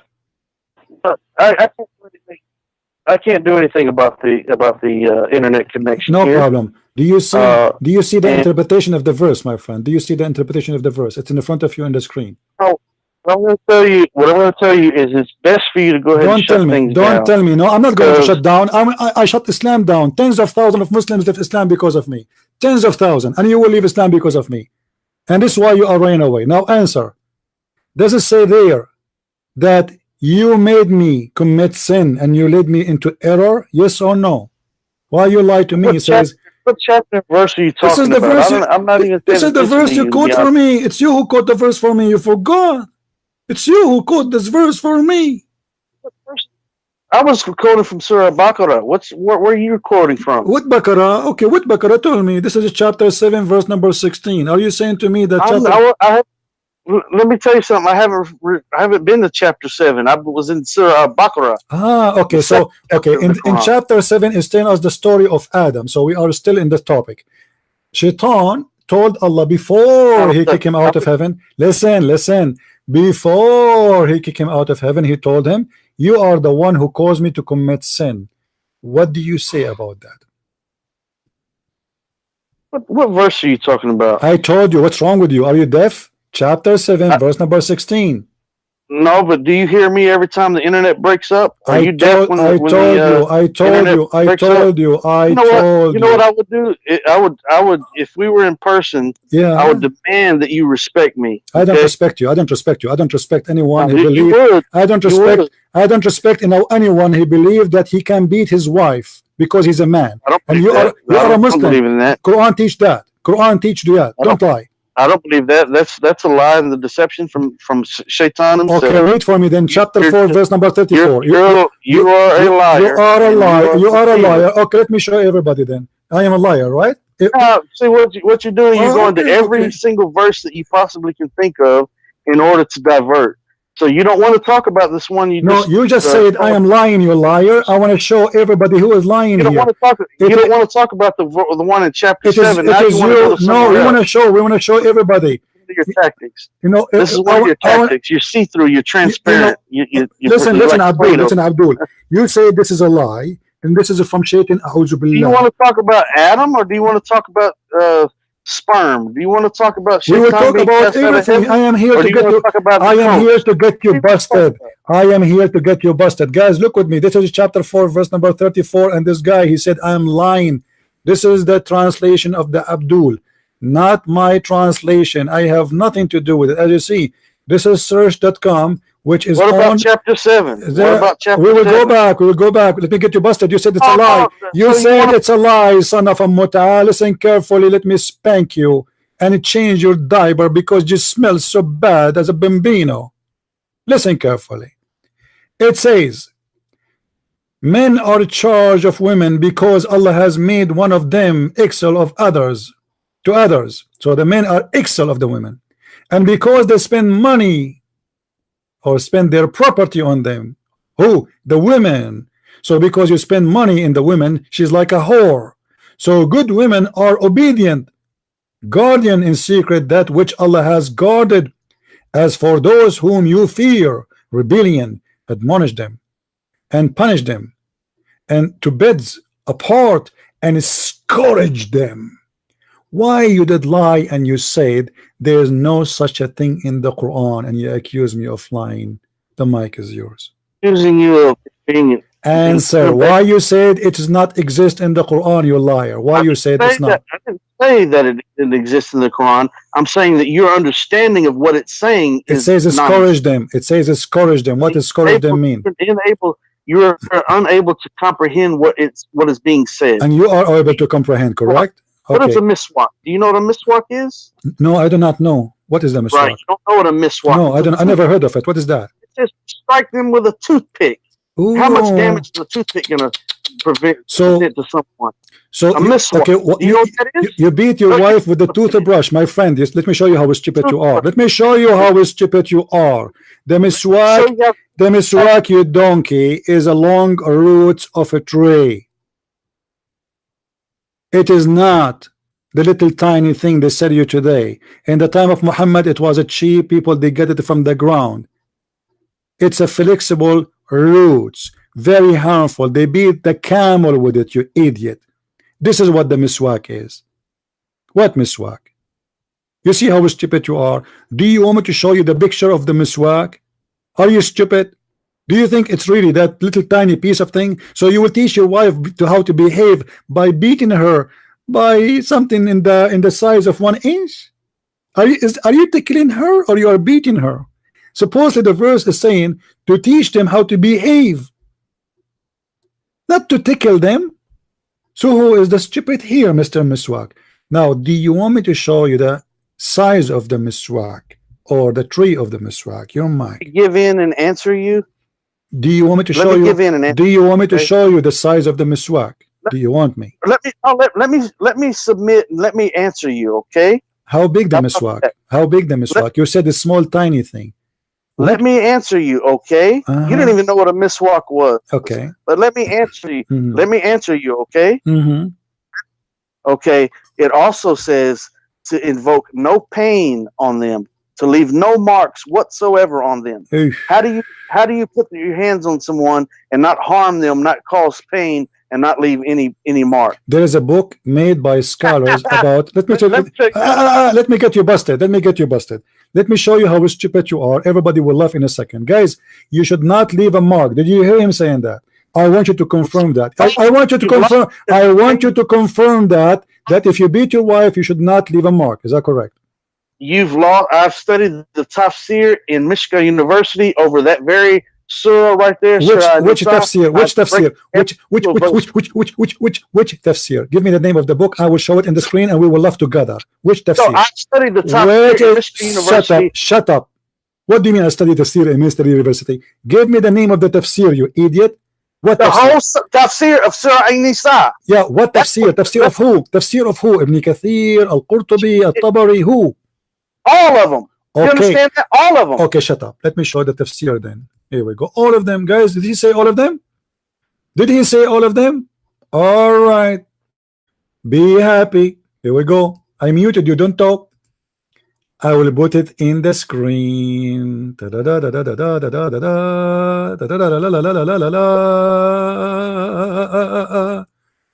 Okay. Read with me, please. Don't beat them in the face. Turn your face for them, from the bed, and discourage them in mild and exaggerating manner. Huh? Beat them. Don't exaggerate when you beat them. What does that mean? Let us see what does that mean.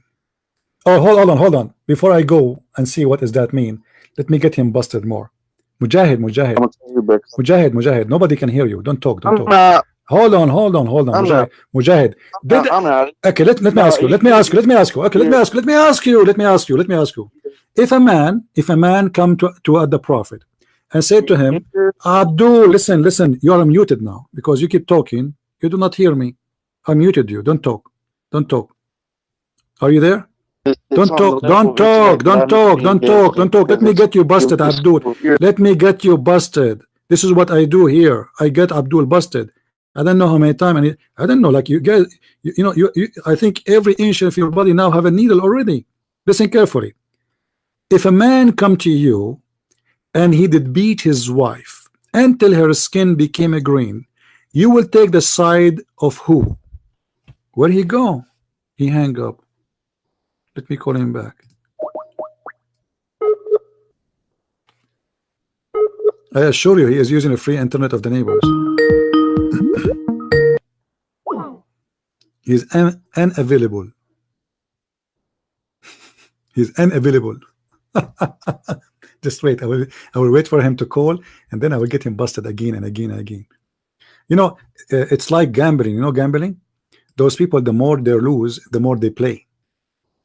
You know the madness of gambling. That's why he's calling back. He feel he is humiliated, and he tried to get back his honor. So he gamble more. That's the whole idea. Like there is not even one space in his body is not having a hole already. But this is what gambling do. Somebody saying you have a lot of patient. What I do is really you need a lot of patience.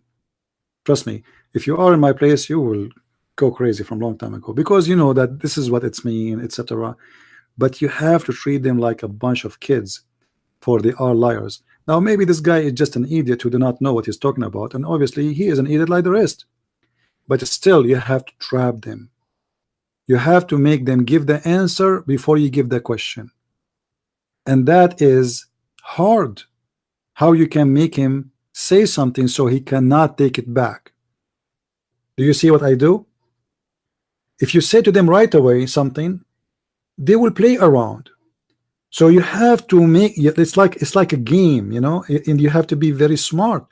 You have to lead them into saying something, and that thing they believe in. It's not like you are the one making them say it.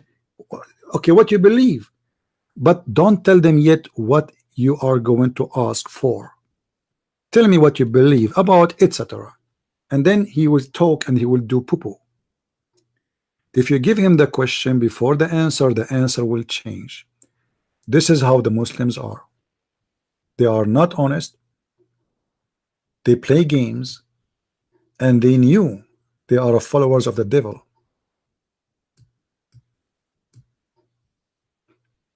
And I hope people here, they are learning really how to defeat Islam, not how to debate Muslims. Muslims don't debate. I never saw a Muslim debate anyone. They don't. You know, this is not a debate. This is a game.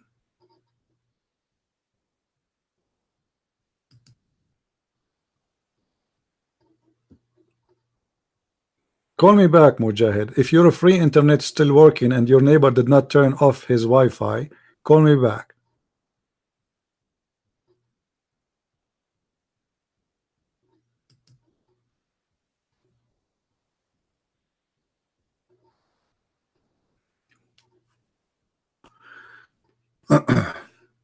I'm just giving him a chance to call me back.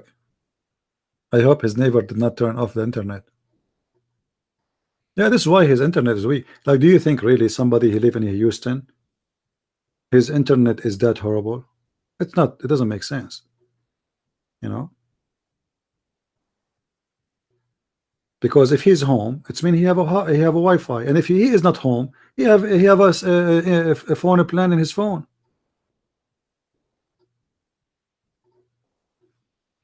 I can show you the fatwa where a guy is asking, is it lawful, is it halal to hook up an electric line so I can heat the water by electricity to do wudu?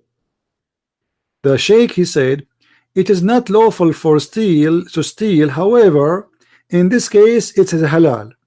Like, what the heck? In this case it's halal. In this case,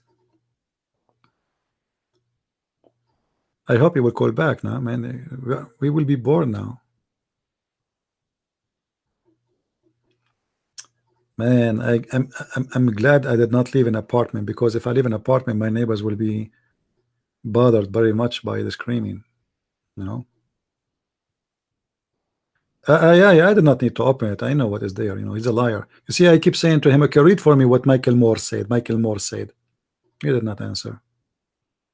And when I showed him that his prophet said that the sperm is gathered for 40 days, Michael Moore says that. He said, yes, it's a, you know, read. I told you what to read the answer. Read the book of Michael Moore. What an idiot. Any Abdul?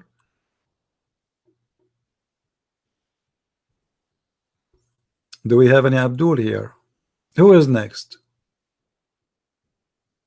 And when he called me, he said, you are shaking now. Honestly, I was really shaking. Very much.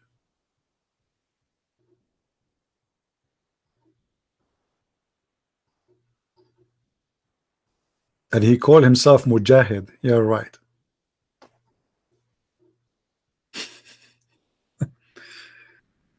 Read the tafsir. Which one? About what?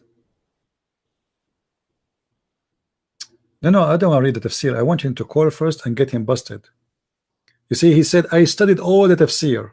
And when I ask him which one, he don't want to tell me. All of them.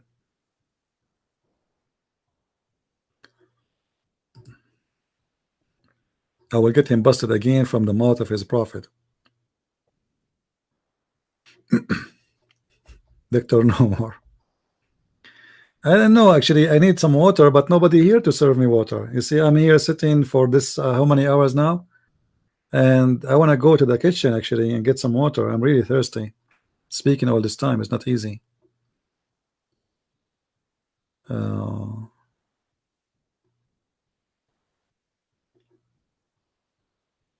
He's a coward. Let him call back if he's a man, because I wanted him to read something what his prophet he said about women beating, and let us see then what he will say. He did read all the tafsir, huh? Are you sure? You know, if this guy really is a person who converted to Islam, it's not his fault. This is the fault of his family, his parents. Obviously, they are not good family. They did not take care of their child. He's a victim of the stupidity. Muslims around him, they did fool him. But I believe today he made a good step by coming to me, and he will leave Islam. I challenge him. You are an insulting, ignorant individual. You interrupt me repeatedly, etc. Yeah, I have to interrupt you. I ask you about Adam. You talk about coach. You are just a kid. You are the one who called me names. You are the one who said to me, you are shaking. You are saying to me, you call me from the first second you call me, you start insulting me. That is the truth. Now, as long he will not call again, let me get him busted about beating the women. Read carefully with me, guys, and laugh. A woman, she came to Muhammad, and her husband, he did beat her until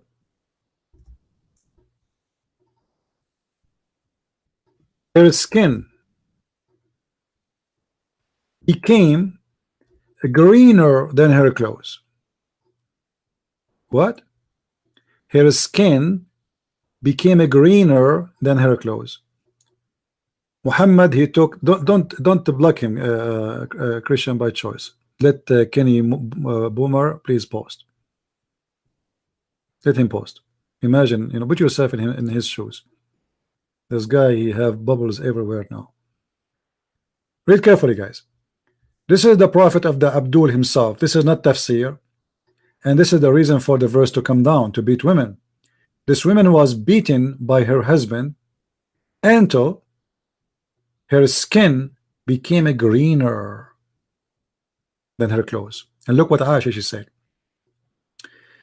Aisha, she said that the lady came wearing a green veil, complained to her, Aisha, of her husband, and showed her green spots in her skin caused by beating. It was a habit of ladies to support each other. So when Allah Messenger came, Aisha said to him, I have not seen any women suffering as much as I believe in women. Why Muslim women are suffering that much? She did not say as women, she said believe in women. Specifically, Muslim women, they are suffering very much. Suffering from what? Beating. What Muhammad did, the story is so clear. Aisha, she said, look, her skin is greener than her clothes.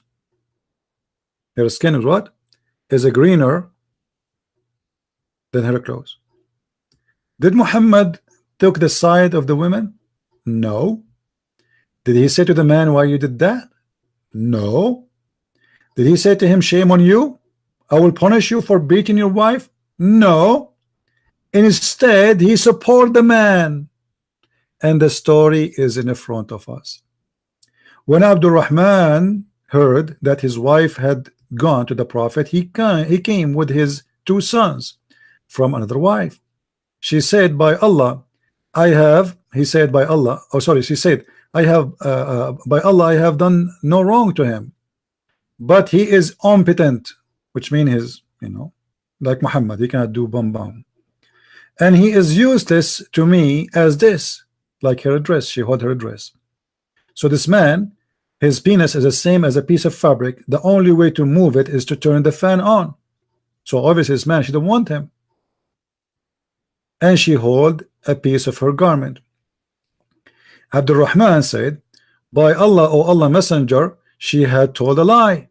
And very strong, which means his penis is very powerful and work very fine. And even he can break walnut with it. I am very strong and I can't satisfy her. But she is disobedient and want to go back to Rafah. What the heck? This is a good Muslim woman. She went to sleep with different guy who is the previous husband. Allah Messenger said to her, if that is your intention, then you know that it's unlawful for you to remarry Rafah unless Abdul Rahman has sexual intercourse with you. You see, guys, the beating is not the problem no more now. Muhammad, he did not even complain about the beating. He did not say why you beat her skin. Okay, so whatever is the problem, why you made her skin green. And instead of that, he took the side of the man and he told her, okay, if you want to go back to the previous husband, your husband have to taste your juice. What the heck? What? Taste what? You see here, they translate that until he have intercourse with you. It doesn't say that in Arabic. It says until he taste your juice. What a nice language, man. Hey, Mr. Brother Mujahid, what is the juice of the women you would like to taste? Can you please tell me what is the taste of a Muslim woman juice? What kind of juice she have? Where is the juice? Where we can find the juice of a Muslim woman? I want to get some juice. I'm thirsty. Yeah, it says there. Read with me. حتى يذوق من عسيلتك or عسيلتك until he tastes your juice, the sweet juice. Is it sweet? Hey Mujahid, is it really sweet? If you don't believe me, by the way, let me copy this. Here we go, the Arabic. Hold on, and I will go here. I will search for the same hadith and show you different translation, and then you will see how the Muslim change the translation. All right. This is Sahih al-Bukhari. That one was what? That one was al-Bukhari 25. This one is al-Bukhari. Let us see this one. Here we go. Look here how the translation changed. No, not until you taste his sweetness and he tastes your sweetness. I'm so proud to be a Muslim. The Prophet of Allah told me that you cannot go back to your previous husband unless you make the new husband taste your juice. Who is the Muslim want to tell me the sweetness? What is the taste? Taste what? What is that? Is your wife is a watermelon? What is that, man? You Muslims, I forgot there is a fatwa that you can. This is a fabricated hadith. Guys, do you see what I'm saying? This is a fabricated hadith. This is Sahih al-Bukhari. This is Sahih al-Bukhari. This is Sahih al-Bukhari. What fabricated hadith? Hadith number Sahih al-Bukhari 5825. Poor guy. I feel for you. You see, listen, Ken. I really don't. I hope you will not be upset from me. I'm not against you, my friend. I feel sorry for you. That's all. They did lie to you. We are the Arab. We know how stupid this cult is. You do not know Arabic. You have no knowledge of Islam, and you are a victim. I have nothing against you. I believe you are a victim. I don't know you. You don't know me. You know. I wish you good luck, but you are a victim. From Islamophobic website, guys. This is Sunnah.com. This is Sunnah.com. This is Islamophobic website. This is Sunnah.com. This is Islamic website. This is Islamophobia. Okay, hold on. Let us contact them. Contact us. Let us see where's contact them. Do they have a phone number? No. About. Let us see. Site objective.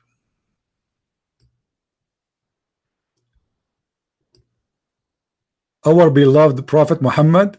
Islamophobic website, they will say our beloved Prophet Muhammad. Guys, go to Christian Prince website and see how Christian Prince he says from our beloved Prophet Muhammad. This is Islamophobic website, obviously, because he's saying there from our Prophet, beloved Prophet Muhammad. All those who they hate the Prophet, they say that he is our beloved Prophet. All right. I mean, this is amazing. All right. I don't know what to say. What do you think?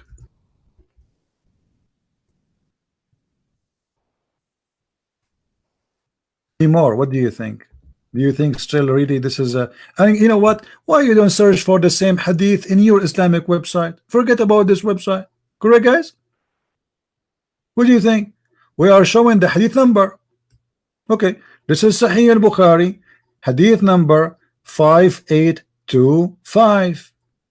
Go and search for it. Who said to you you need to read from this website, my friend? No, don't read it from website. I think actually I heard that this website is infected with AIDS.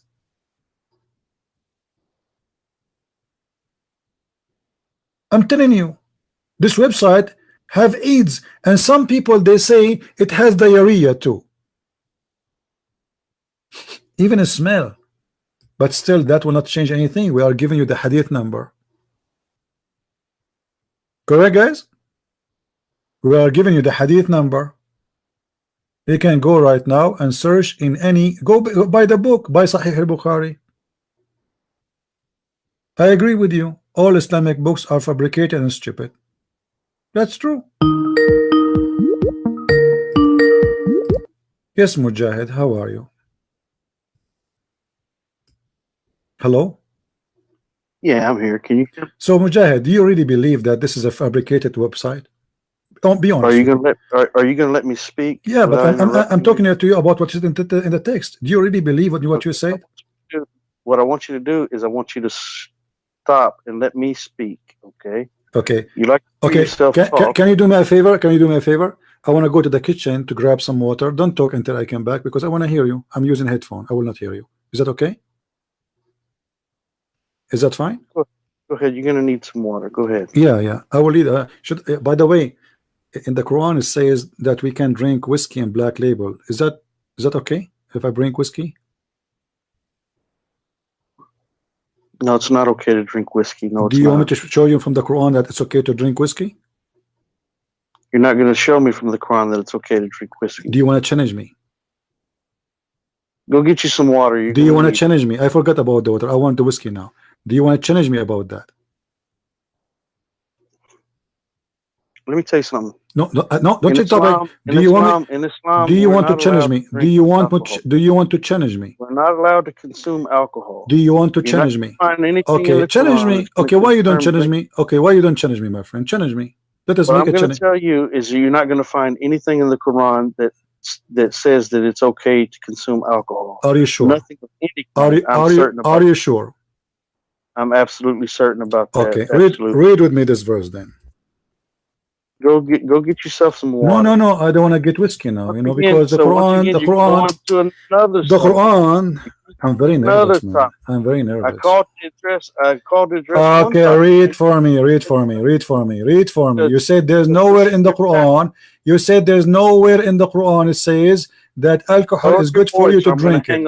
Lower your voice. I'm going to hang up. If you talk to me with disrespect, I'm going to hang up. I'm talking to you. Any name, I don't care if you hang up. Don't threaten me, my friend. Yeah, you was begging for me to get back on. Because no, I'm not begging for you. I'm trying to save you. You are ignorant. You are a victim. Honestly, Mujahid, I don't hate you, man. I have nothing against you. You are a victim. I'll be honest. I don't care if you hate me or you don't hate me. I don't. No. Now read with me. Okay. Let us cut the crap out. Chapter 16, verse number 67. I challenge you to read it. You said there's nowhere in the Quran it says you are allowed to consume alcohol. Chapter 16, verse number 76, and the mic is yours. I don't know what you. What do you mean you don't know what I'm talking about? I just give you the verse. I didn't say that. Talk about. I said I don't know what you said. I said in chapter 16, verse number 67, Allah said it is good for you to have alcohol. Even it's good to use it as to drink with it and to get drunk and to make even money from it, which means to buy it, to sell it, to drink it, and to get drunk with it. No, it doesn't say that. It says that. Read it for me. Go ahead. No, it doesn't say that. It doesn't say that. Okay, read for me. Okay, what chapter, verse 16 or what? 67. Okay. Oh man, it's really a shame that you people are on the same bandwagon and you're unable to simply comprehend very simple and basic. I know. You see, we are the Arab. We speak Arabic. We cannot comprehend. But you are the one who don't know one Arabic word. You can comprehend. I mean, that's amazing. Well, different intellects have different levels of comprehension. Right. This is why the child who have no sin, he went to hell, right? And you are the one who told me it does not make sense, but now it makes sense. Right. So if a hadith doesn't make sense, we don't live by that. No, you live by it because this is a sahih hadith. Right. We don't have to follow all the hadith. You have to. You have to. Okay. What if I get you busted? What if I get you busted? What if I get you busted that you have to follow all the hadith of Muhammad? Shut your mouth and you listen to what I'm telling you. No, it's not up to you. I don't shut up. Nobody tell me shut up. Even my mom, she never said to me shut up, because she said your voice is beautiful. Sing for us. And since I was a baby, I keep singing Quran since the first day. Like my mom, she gave birth to me. I was saying like, and right away she said this guy is going to up in a chat room to shut up every Muslim who recite Quran because he do it better than them. Now answer, you idiot. The verse in front of me, chapter 16, verse number 68 says, it is lawful for you, it is allowed for you to use alcohol, to drink and get drunk, and even to make money from it. Why you are saying to me I don't comprehend and you comprehend? What about right now we go and read the interpretation for the verse? The mic is yours. Well, I'll tell you what, don't interrupt me again, okay? What about we go and read the interpretation? I'm going to repeat this. 1.8 billion Muslims in the world. You haven't shut anybody. You made me fart. You're making a foolish claim. Yes, let me ask you, is the Shia Muslims? What about it? Is the Shia Muslims? Well, sure they are. They are? The Shia Muslims? What do you mean? Are they Muslims? The Shia, are they Muslims? Well, sure they are. But they worship Ali. They say Ali is the light of Allah. It's not for me to say, no, they don't worship Ali. Yes, they don't. And they believe that Muhammad is made from light. Look, brother, you don't make false claims because Allah subhanahu wa ta'ala. Do you want to challenge me? Do you want to challenge me? You do not know anything. Everything I say, it turned to be true, and you're lying. Everything I say, it turned to be true, and I give a proof. Now let us go back, and we can go back to the Shia. You are a Sunni, right? Are you Shia or Sunni? I'm Sunni. Okay, that's good. Okay, the Sunni, they say that the Shia are not Muslims. So stop lying. I can show you tons of videos in YouTube saying Shia will go to hell. Let me tell you something. A Muslim is not allowed to say who is or who is not. No, he's allowed. You are a liar. Let me show you. Let me get you busted. The Muslim, no, the Muslim is allowed. The Muslim is allowed, and your prophet, he did that too. The Muslim is not allowed. No. You're not a Muslim. You don't know. Okay. A Muslim is not allowed to say who is or who is not a Muslim. Are you sure? Not to decide. Are you sure? That? Are you sure? So why your prophet, he said the following in front of your eyes. So why your prophet, he said, my nation will split to 73 sects, and one of them only will go to hell. And also, before that, guess what? It says the Jewish people will split into 72 sects. Okay. The Christians, no, excuse me, the Jews will split into 71. All right. The Christians will split into 72 sects. Did you know that? Yeah, but that's mean that you Muslims. Okay, hold on. That's mean the most lost people are the Muslims because they are the ones who split 73. Let me. No, that's not what that means. Yes, that's not that. Hold on, guys. Did this guy? He said, do you know? He is the one who said that. Do you know that the Jews split into 71? Do you know that the Christian they split into 72? But the verse, the hadith says that the Muslims split into 73. So the most deceived people is not the Jews, not the Christians, the Muslims. The mic is yours. You're bouncing around. You're just simply. I'm not. You are the one who said that. You are the one who. You are the one. You are the. What verse? Chapter 17. What verse? Why you change the topic now? Do you want to talk about 73 split? Why the Muslims are? Why the Muslims are more deceived? Why the Muslims are more deceived than the Christian and the Jews? Explain to me why the Muslims are 73. Why the Jews are 71? Why you are the worst? Because there's going to be more Muslims in the world before the day of judgment than any other religion. Still will not make any difference because still you are 73 to 1.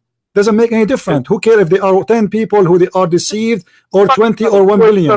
So you are saying to me, the world will become majority Muslims and 72% of them are going to go. Sorry, guys. From every hold on. Let us see how stupid this joke is.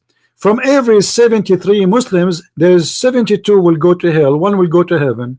Play card is better. There's no guarantee. That's not what it says. This is what it says. No, and not only that, did your prophet say that Islam start as a strange, small, and will end as a strange and small? No, didn't. Do you want to challenge me? Do you want to challenge me? Do you want to talk about every? Do you want to challenge me? Do you want to challenge me? That he said. I want to challenge you to a live control debate. Are you man enough to do that? You are the one who opened the topic. You see, this is stupid of you. So shut up. Don't tell me Islam is the whole world will become Muslim, because that will prove that Muhammad is a false prophet. For Muhammad, he said Islam start as a small tiny religion and will end as a small strange tiny religion. So why you are saying something against your prophet prophecy? True believers versus those who call themselves Muslim. There's the mu'min, which are the true believers. They call themselves Muslims, but Muhammad, he said that those who call themselves Muslims and they are true Muslims are going to be the minority, not the majority.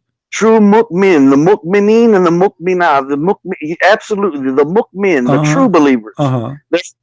Absolutely. So okay, let us go. Okay, hold on. So the child, idiot. How a true believer can be true believer if a child, he did not commit no sin and he is born as a Muslim, because your prophet said every person is born as a Muslim, he will go to hell. How the mu'minin, they will go to heaven or they will go to hell if the child is going to hell? Once again, you're bouncing around. I'm not bouncing around. I'm getting you busted. I'm spanking you. A child, he never commits sin. How he will go to heaven? How your Quran says if you believe in Allah, you go to hell, you go to heaven, and the child, according to Muhammad, is born as a Muslim, which means he believes in Allah. Already he's a Muslim. So how he will go to hell? Go ahead and keep running. How he will go to answer? Did your prophet say everyone is born as a Muslim? Did he say that? Every child is born as a Muslim. Did he say that? Admit, Abdul. Just shut up. I have no time for kids. Don't call me again. Go to hell. Let the hell of Muhammad take you. Let the hell of Muhammad take you. I did my part. You are a follower of the devil. You don't want people to help you. The Quran not only approve alcohol, the Muslims used to pray and they are drunk. And the coward Muhammad, according to Muslims, Muhammad, he forbid things in steps. That's false. Muhammad, he forbid alcohol when he got sick. He cannot drink no more. The Quran says that the Muslims, they pray and they are drunk. I wish I have a video camera at that time. Honestly, I wish I have a camera with me. يا أيها الذين آمنوا لا تقربوا الصلاة وأنتم سكارى. Oh, who you believe, don't approach prayer and you are Bismillahirrahmanirrahim, shish kebab falafel amin. What it does mean, don't approach, not to pray when you are totally drunk and high fi. What does that mean? Do you know? I get disconnected, so I don't know what you've been saying. Okay, the Quran says don't approach the prayer when you are drunk. What does that mean? Okay, this is real simple. Okay, let me explain it to you. I'm going to need 30 seconds to explain this to you. Okay, are you going to give me 30 seconds? I will give you 30 seconds and one beer, no problem. Right. This is very, very simple. Okay. So this is what's called an abrogation. Okay, now listen to what I'm going to tell you. In the days of Jahiliyyah, the days of ignorance, alcoholism was very, very rampant. It was very bad. Okay, right. So,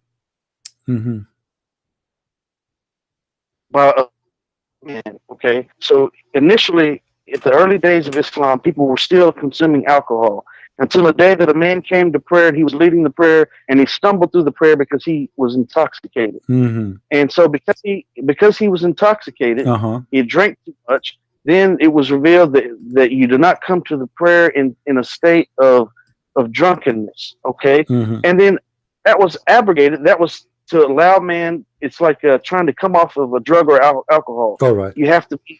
But he said. Let me finish. My 30 seconds is enough. But he did not say don't drink. He said don't pray when you are drunk. That's all. Right. Let me explain to you. Give me my full 30 seconds. Okay. This is really simple. It's finished. You are answering for us more 2 minutes. What do you think? 30 seconds. Right. So no, I haven't spoken for 30 seconds because you interrupted me. Count your time. Count. Should I put a clock for you? Initially, they were still drinking in the early days of Islam. And your prophet, he had no problem with that. Then it was abrogated. And why your prophet? What is the abrogation?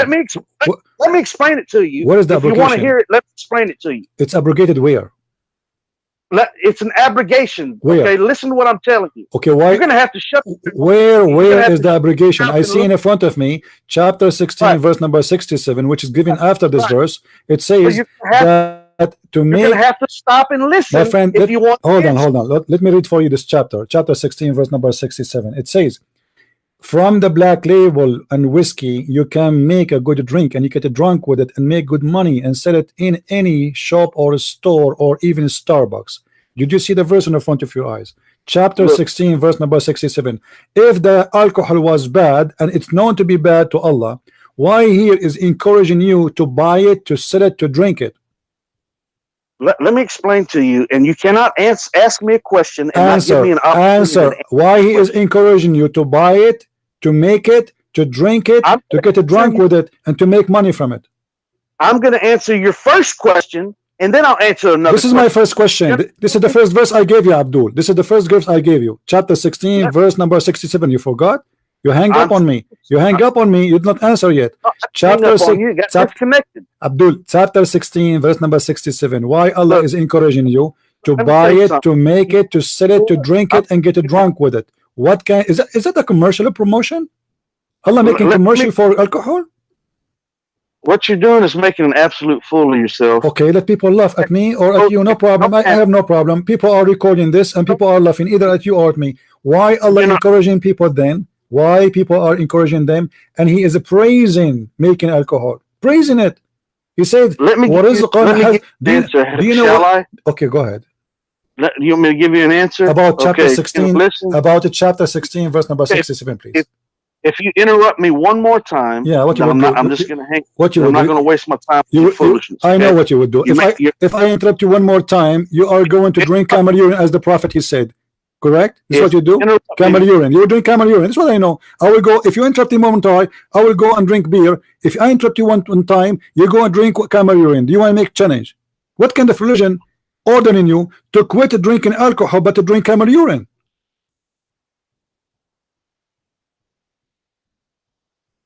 You know, that's a really stupid. What do you mean stupid? Did your prophet order you to drink camel urine? So here we go. Don't drink beer, but drink camel urine. So you exchange two yellow liquid. The yellow liquid of the beer is bad. Now you're changing the subject. I'm not changing the topic. Answer. Chapter 16. Chapter 16, verse number 67. I'm listening. Yesterday you raped a child and you robbed a bank, and I caught you. And let's talk about that. Why did you rob the bank yesterday? Why did you need the money? Why did you need the money? Yesterday I was a Muslim. It's halal to rob a Christian bank. Don't you know? Do you want to show you the reference? Do you want me to show you the reference that it is lawful? Do you want me to show you? Do you want me to show you that it is lawful to rob a bank if you are a Muslim robbing non-Muslim bank? Do you want me to show you that? Oh my goodness gracious! Do you want me to show you that, you idiot? You know what? Do you want me to show you that? Why you are changing the topic? Do you want me to show you that it's allowed for you? It's allowed for you. It's allowed for you to kidnap Muslim Christian women. It's allowed for you to rob Christians. So you are a bank robber. You liar. Shame on you to lie. You liar. Shame on you. What kind of mother you have? Did not teach you a good manner? You don't even know my name, you filthy liar. You don't know even how I look like, you filthy liar. What rob a bank, you stupid liar? What a donkey you are. But I forgive you because I love donkeys. Now answer us. Chapter 16, verse number 67. Why Allah saying it is good to drink alcohol and get it drunk and to sell it and to buy it and make good money from it? The mic is yours. It wouldn't come out of your mouth. Answer. Why Allah promoting black label whiskey? Answer. Why he is promoting in chapter 16 verse number 67 to make it, to buy it, to drink it, and to make good money from it? The mic is yours. Let me tell you something. Tell me something. Tell me something. You want to tell me something or you tell me an answer? I want the answer, not something. Give me the answer. Why Allah he asking you to promote a black label? Listen, Abdul, don't waste my time. I have tons of Abdul waiting for me. I grow them in my backyard.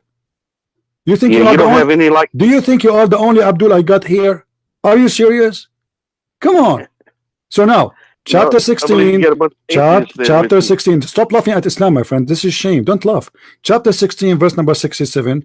Allah promoting black label, encouraging you to make it, to buy it, to sit and to drink the drunk with it, and to praise it and to enjoy it. Why is that? If alcohol is bad. Okay, let me explain to you why. You're going to listen for 30 seconds? I'm listening. All right. I'm listening. The verse was revealed long before the prohibition of intoxicants. Okay? Okay. However, by using the phrase good in the verses, it's talking about wholesome nourishment after the intoxicants. In fact, that the intoxicant is not good. I don't hear you. Hold on. I don't hear you. It says there clearly that it causes you to be drunk, and that is good for you, my friend. What horse? What? That's not what it's saying. I'm going to repeat again. This is the what verse was revealed long before prohibition of intoxicants. Okay, doesn't matter. However, doesn't matter. Why he's saying it's good to be drunk? Why it says it's good to be, why? You want the answer? No, I don't want the answer. I'm here to play you, to make fun of you. You are an idiot. It says, because I know you will have no answer. You are trying just to defend, not to answer. You have no answer. It says. Here, read with me carefully. Sorry, I forgot you are illiterate like your prophet. تَتَّخِذُونَ مِنْهُ سَكَرًا. You take from it a drink, make you drunk. وَرِزْقًا حَسَنًا, and make good money from it. So he is praising, saying that from it you get drunk, and that make you even have more money. So your prophet, God, or Muhammad aka Allah, is encouraging you to get drunk, and he is speaking about the good of the drunk, the alcohol. He is not speaking about anything. وَرِزْقًا حَسَنًا. He did not say, and from the fruits of the palm tree and the grape you enjoy juice. No, he said from it you make a liquid which make you drunk, and wholesome good things for you. And he is praising, and he is saying this is a miracle. إِنَّ فِي ذَلِكَ لِآيَةٍ لِقَوْمٍ يَعْقُلُونَ. This is a miracle for people who understand. So do you understand? The mic is yours. Okay, so what I'm going to do is I'm going to read to you the commentary out of the Quran, and it's a translation by Ali Unal. You ready? Who is the one? Ali Unal. The translation. Okay, but the don't interrupt me. No, I want to read with you. No, hold on. It's not fair, my friend. You need to tell me this commentary is made by who? Who is the scholar speaking there? I said Ali Unal. I already said that. Who is Ali this guy? Unal. Who is this guy? I never heard of this guy. Is he something new? No. Okay. Absolutely not. Where we can find Ali Unal. Ali what? I never heard of this guy. Look it up. Ali Unal. UNAL. I don't give a crap if you've heard about him or not. That's irrelevant. Okay, can you give me a link? Okay, can you do me a favor? Can you give me a link for the so we can put it in the screen so everybody can read it? I don't have a link. I'm holding the Quran in my hand. Okay, where we can find a link? Can you find me a link?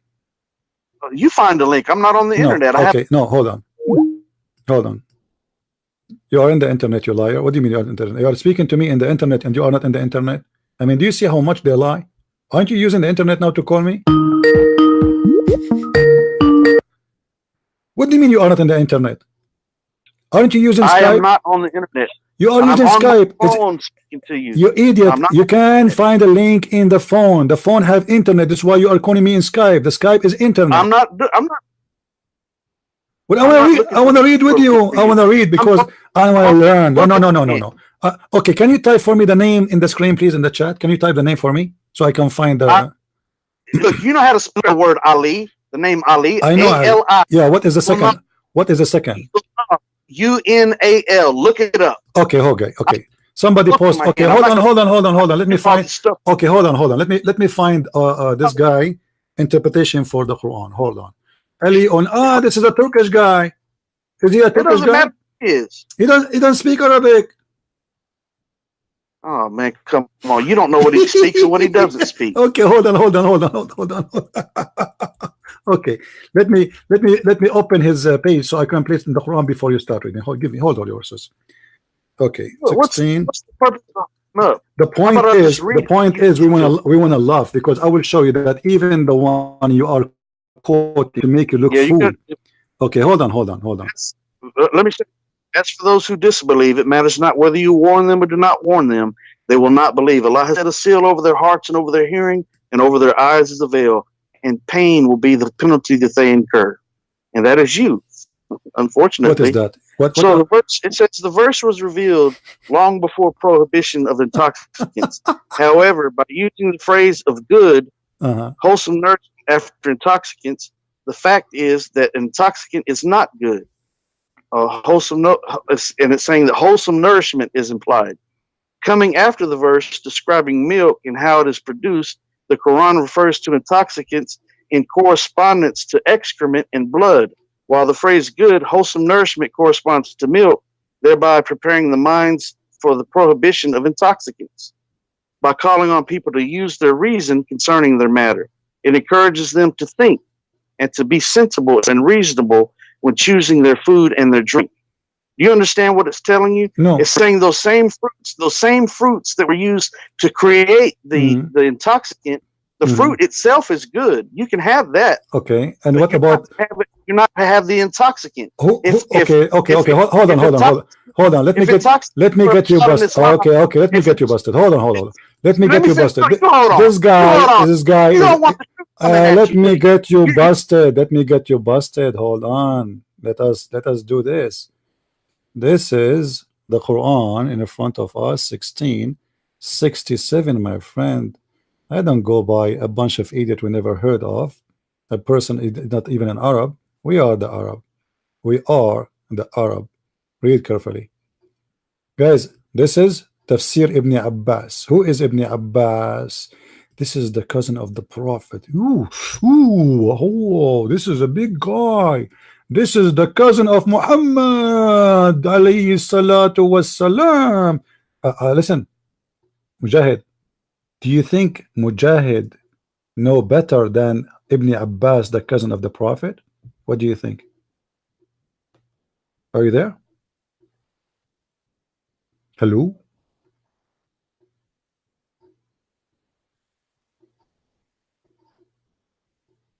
Hello? As you see, none of what you said is located here.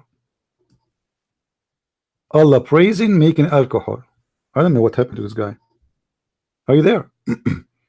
Maybe his neighbor turned off the free Wi-Fi. Hello? Hello?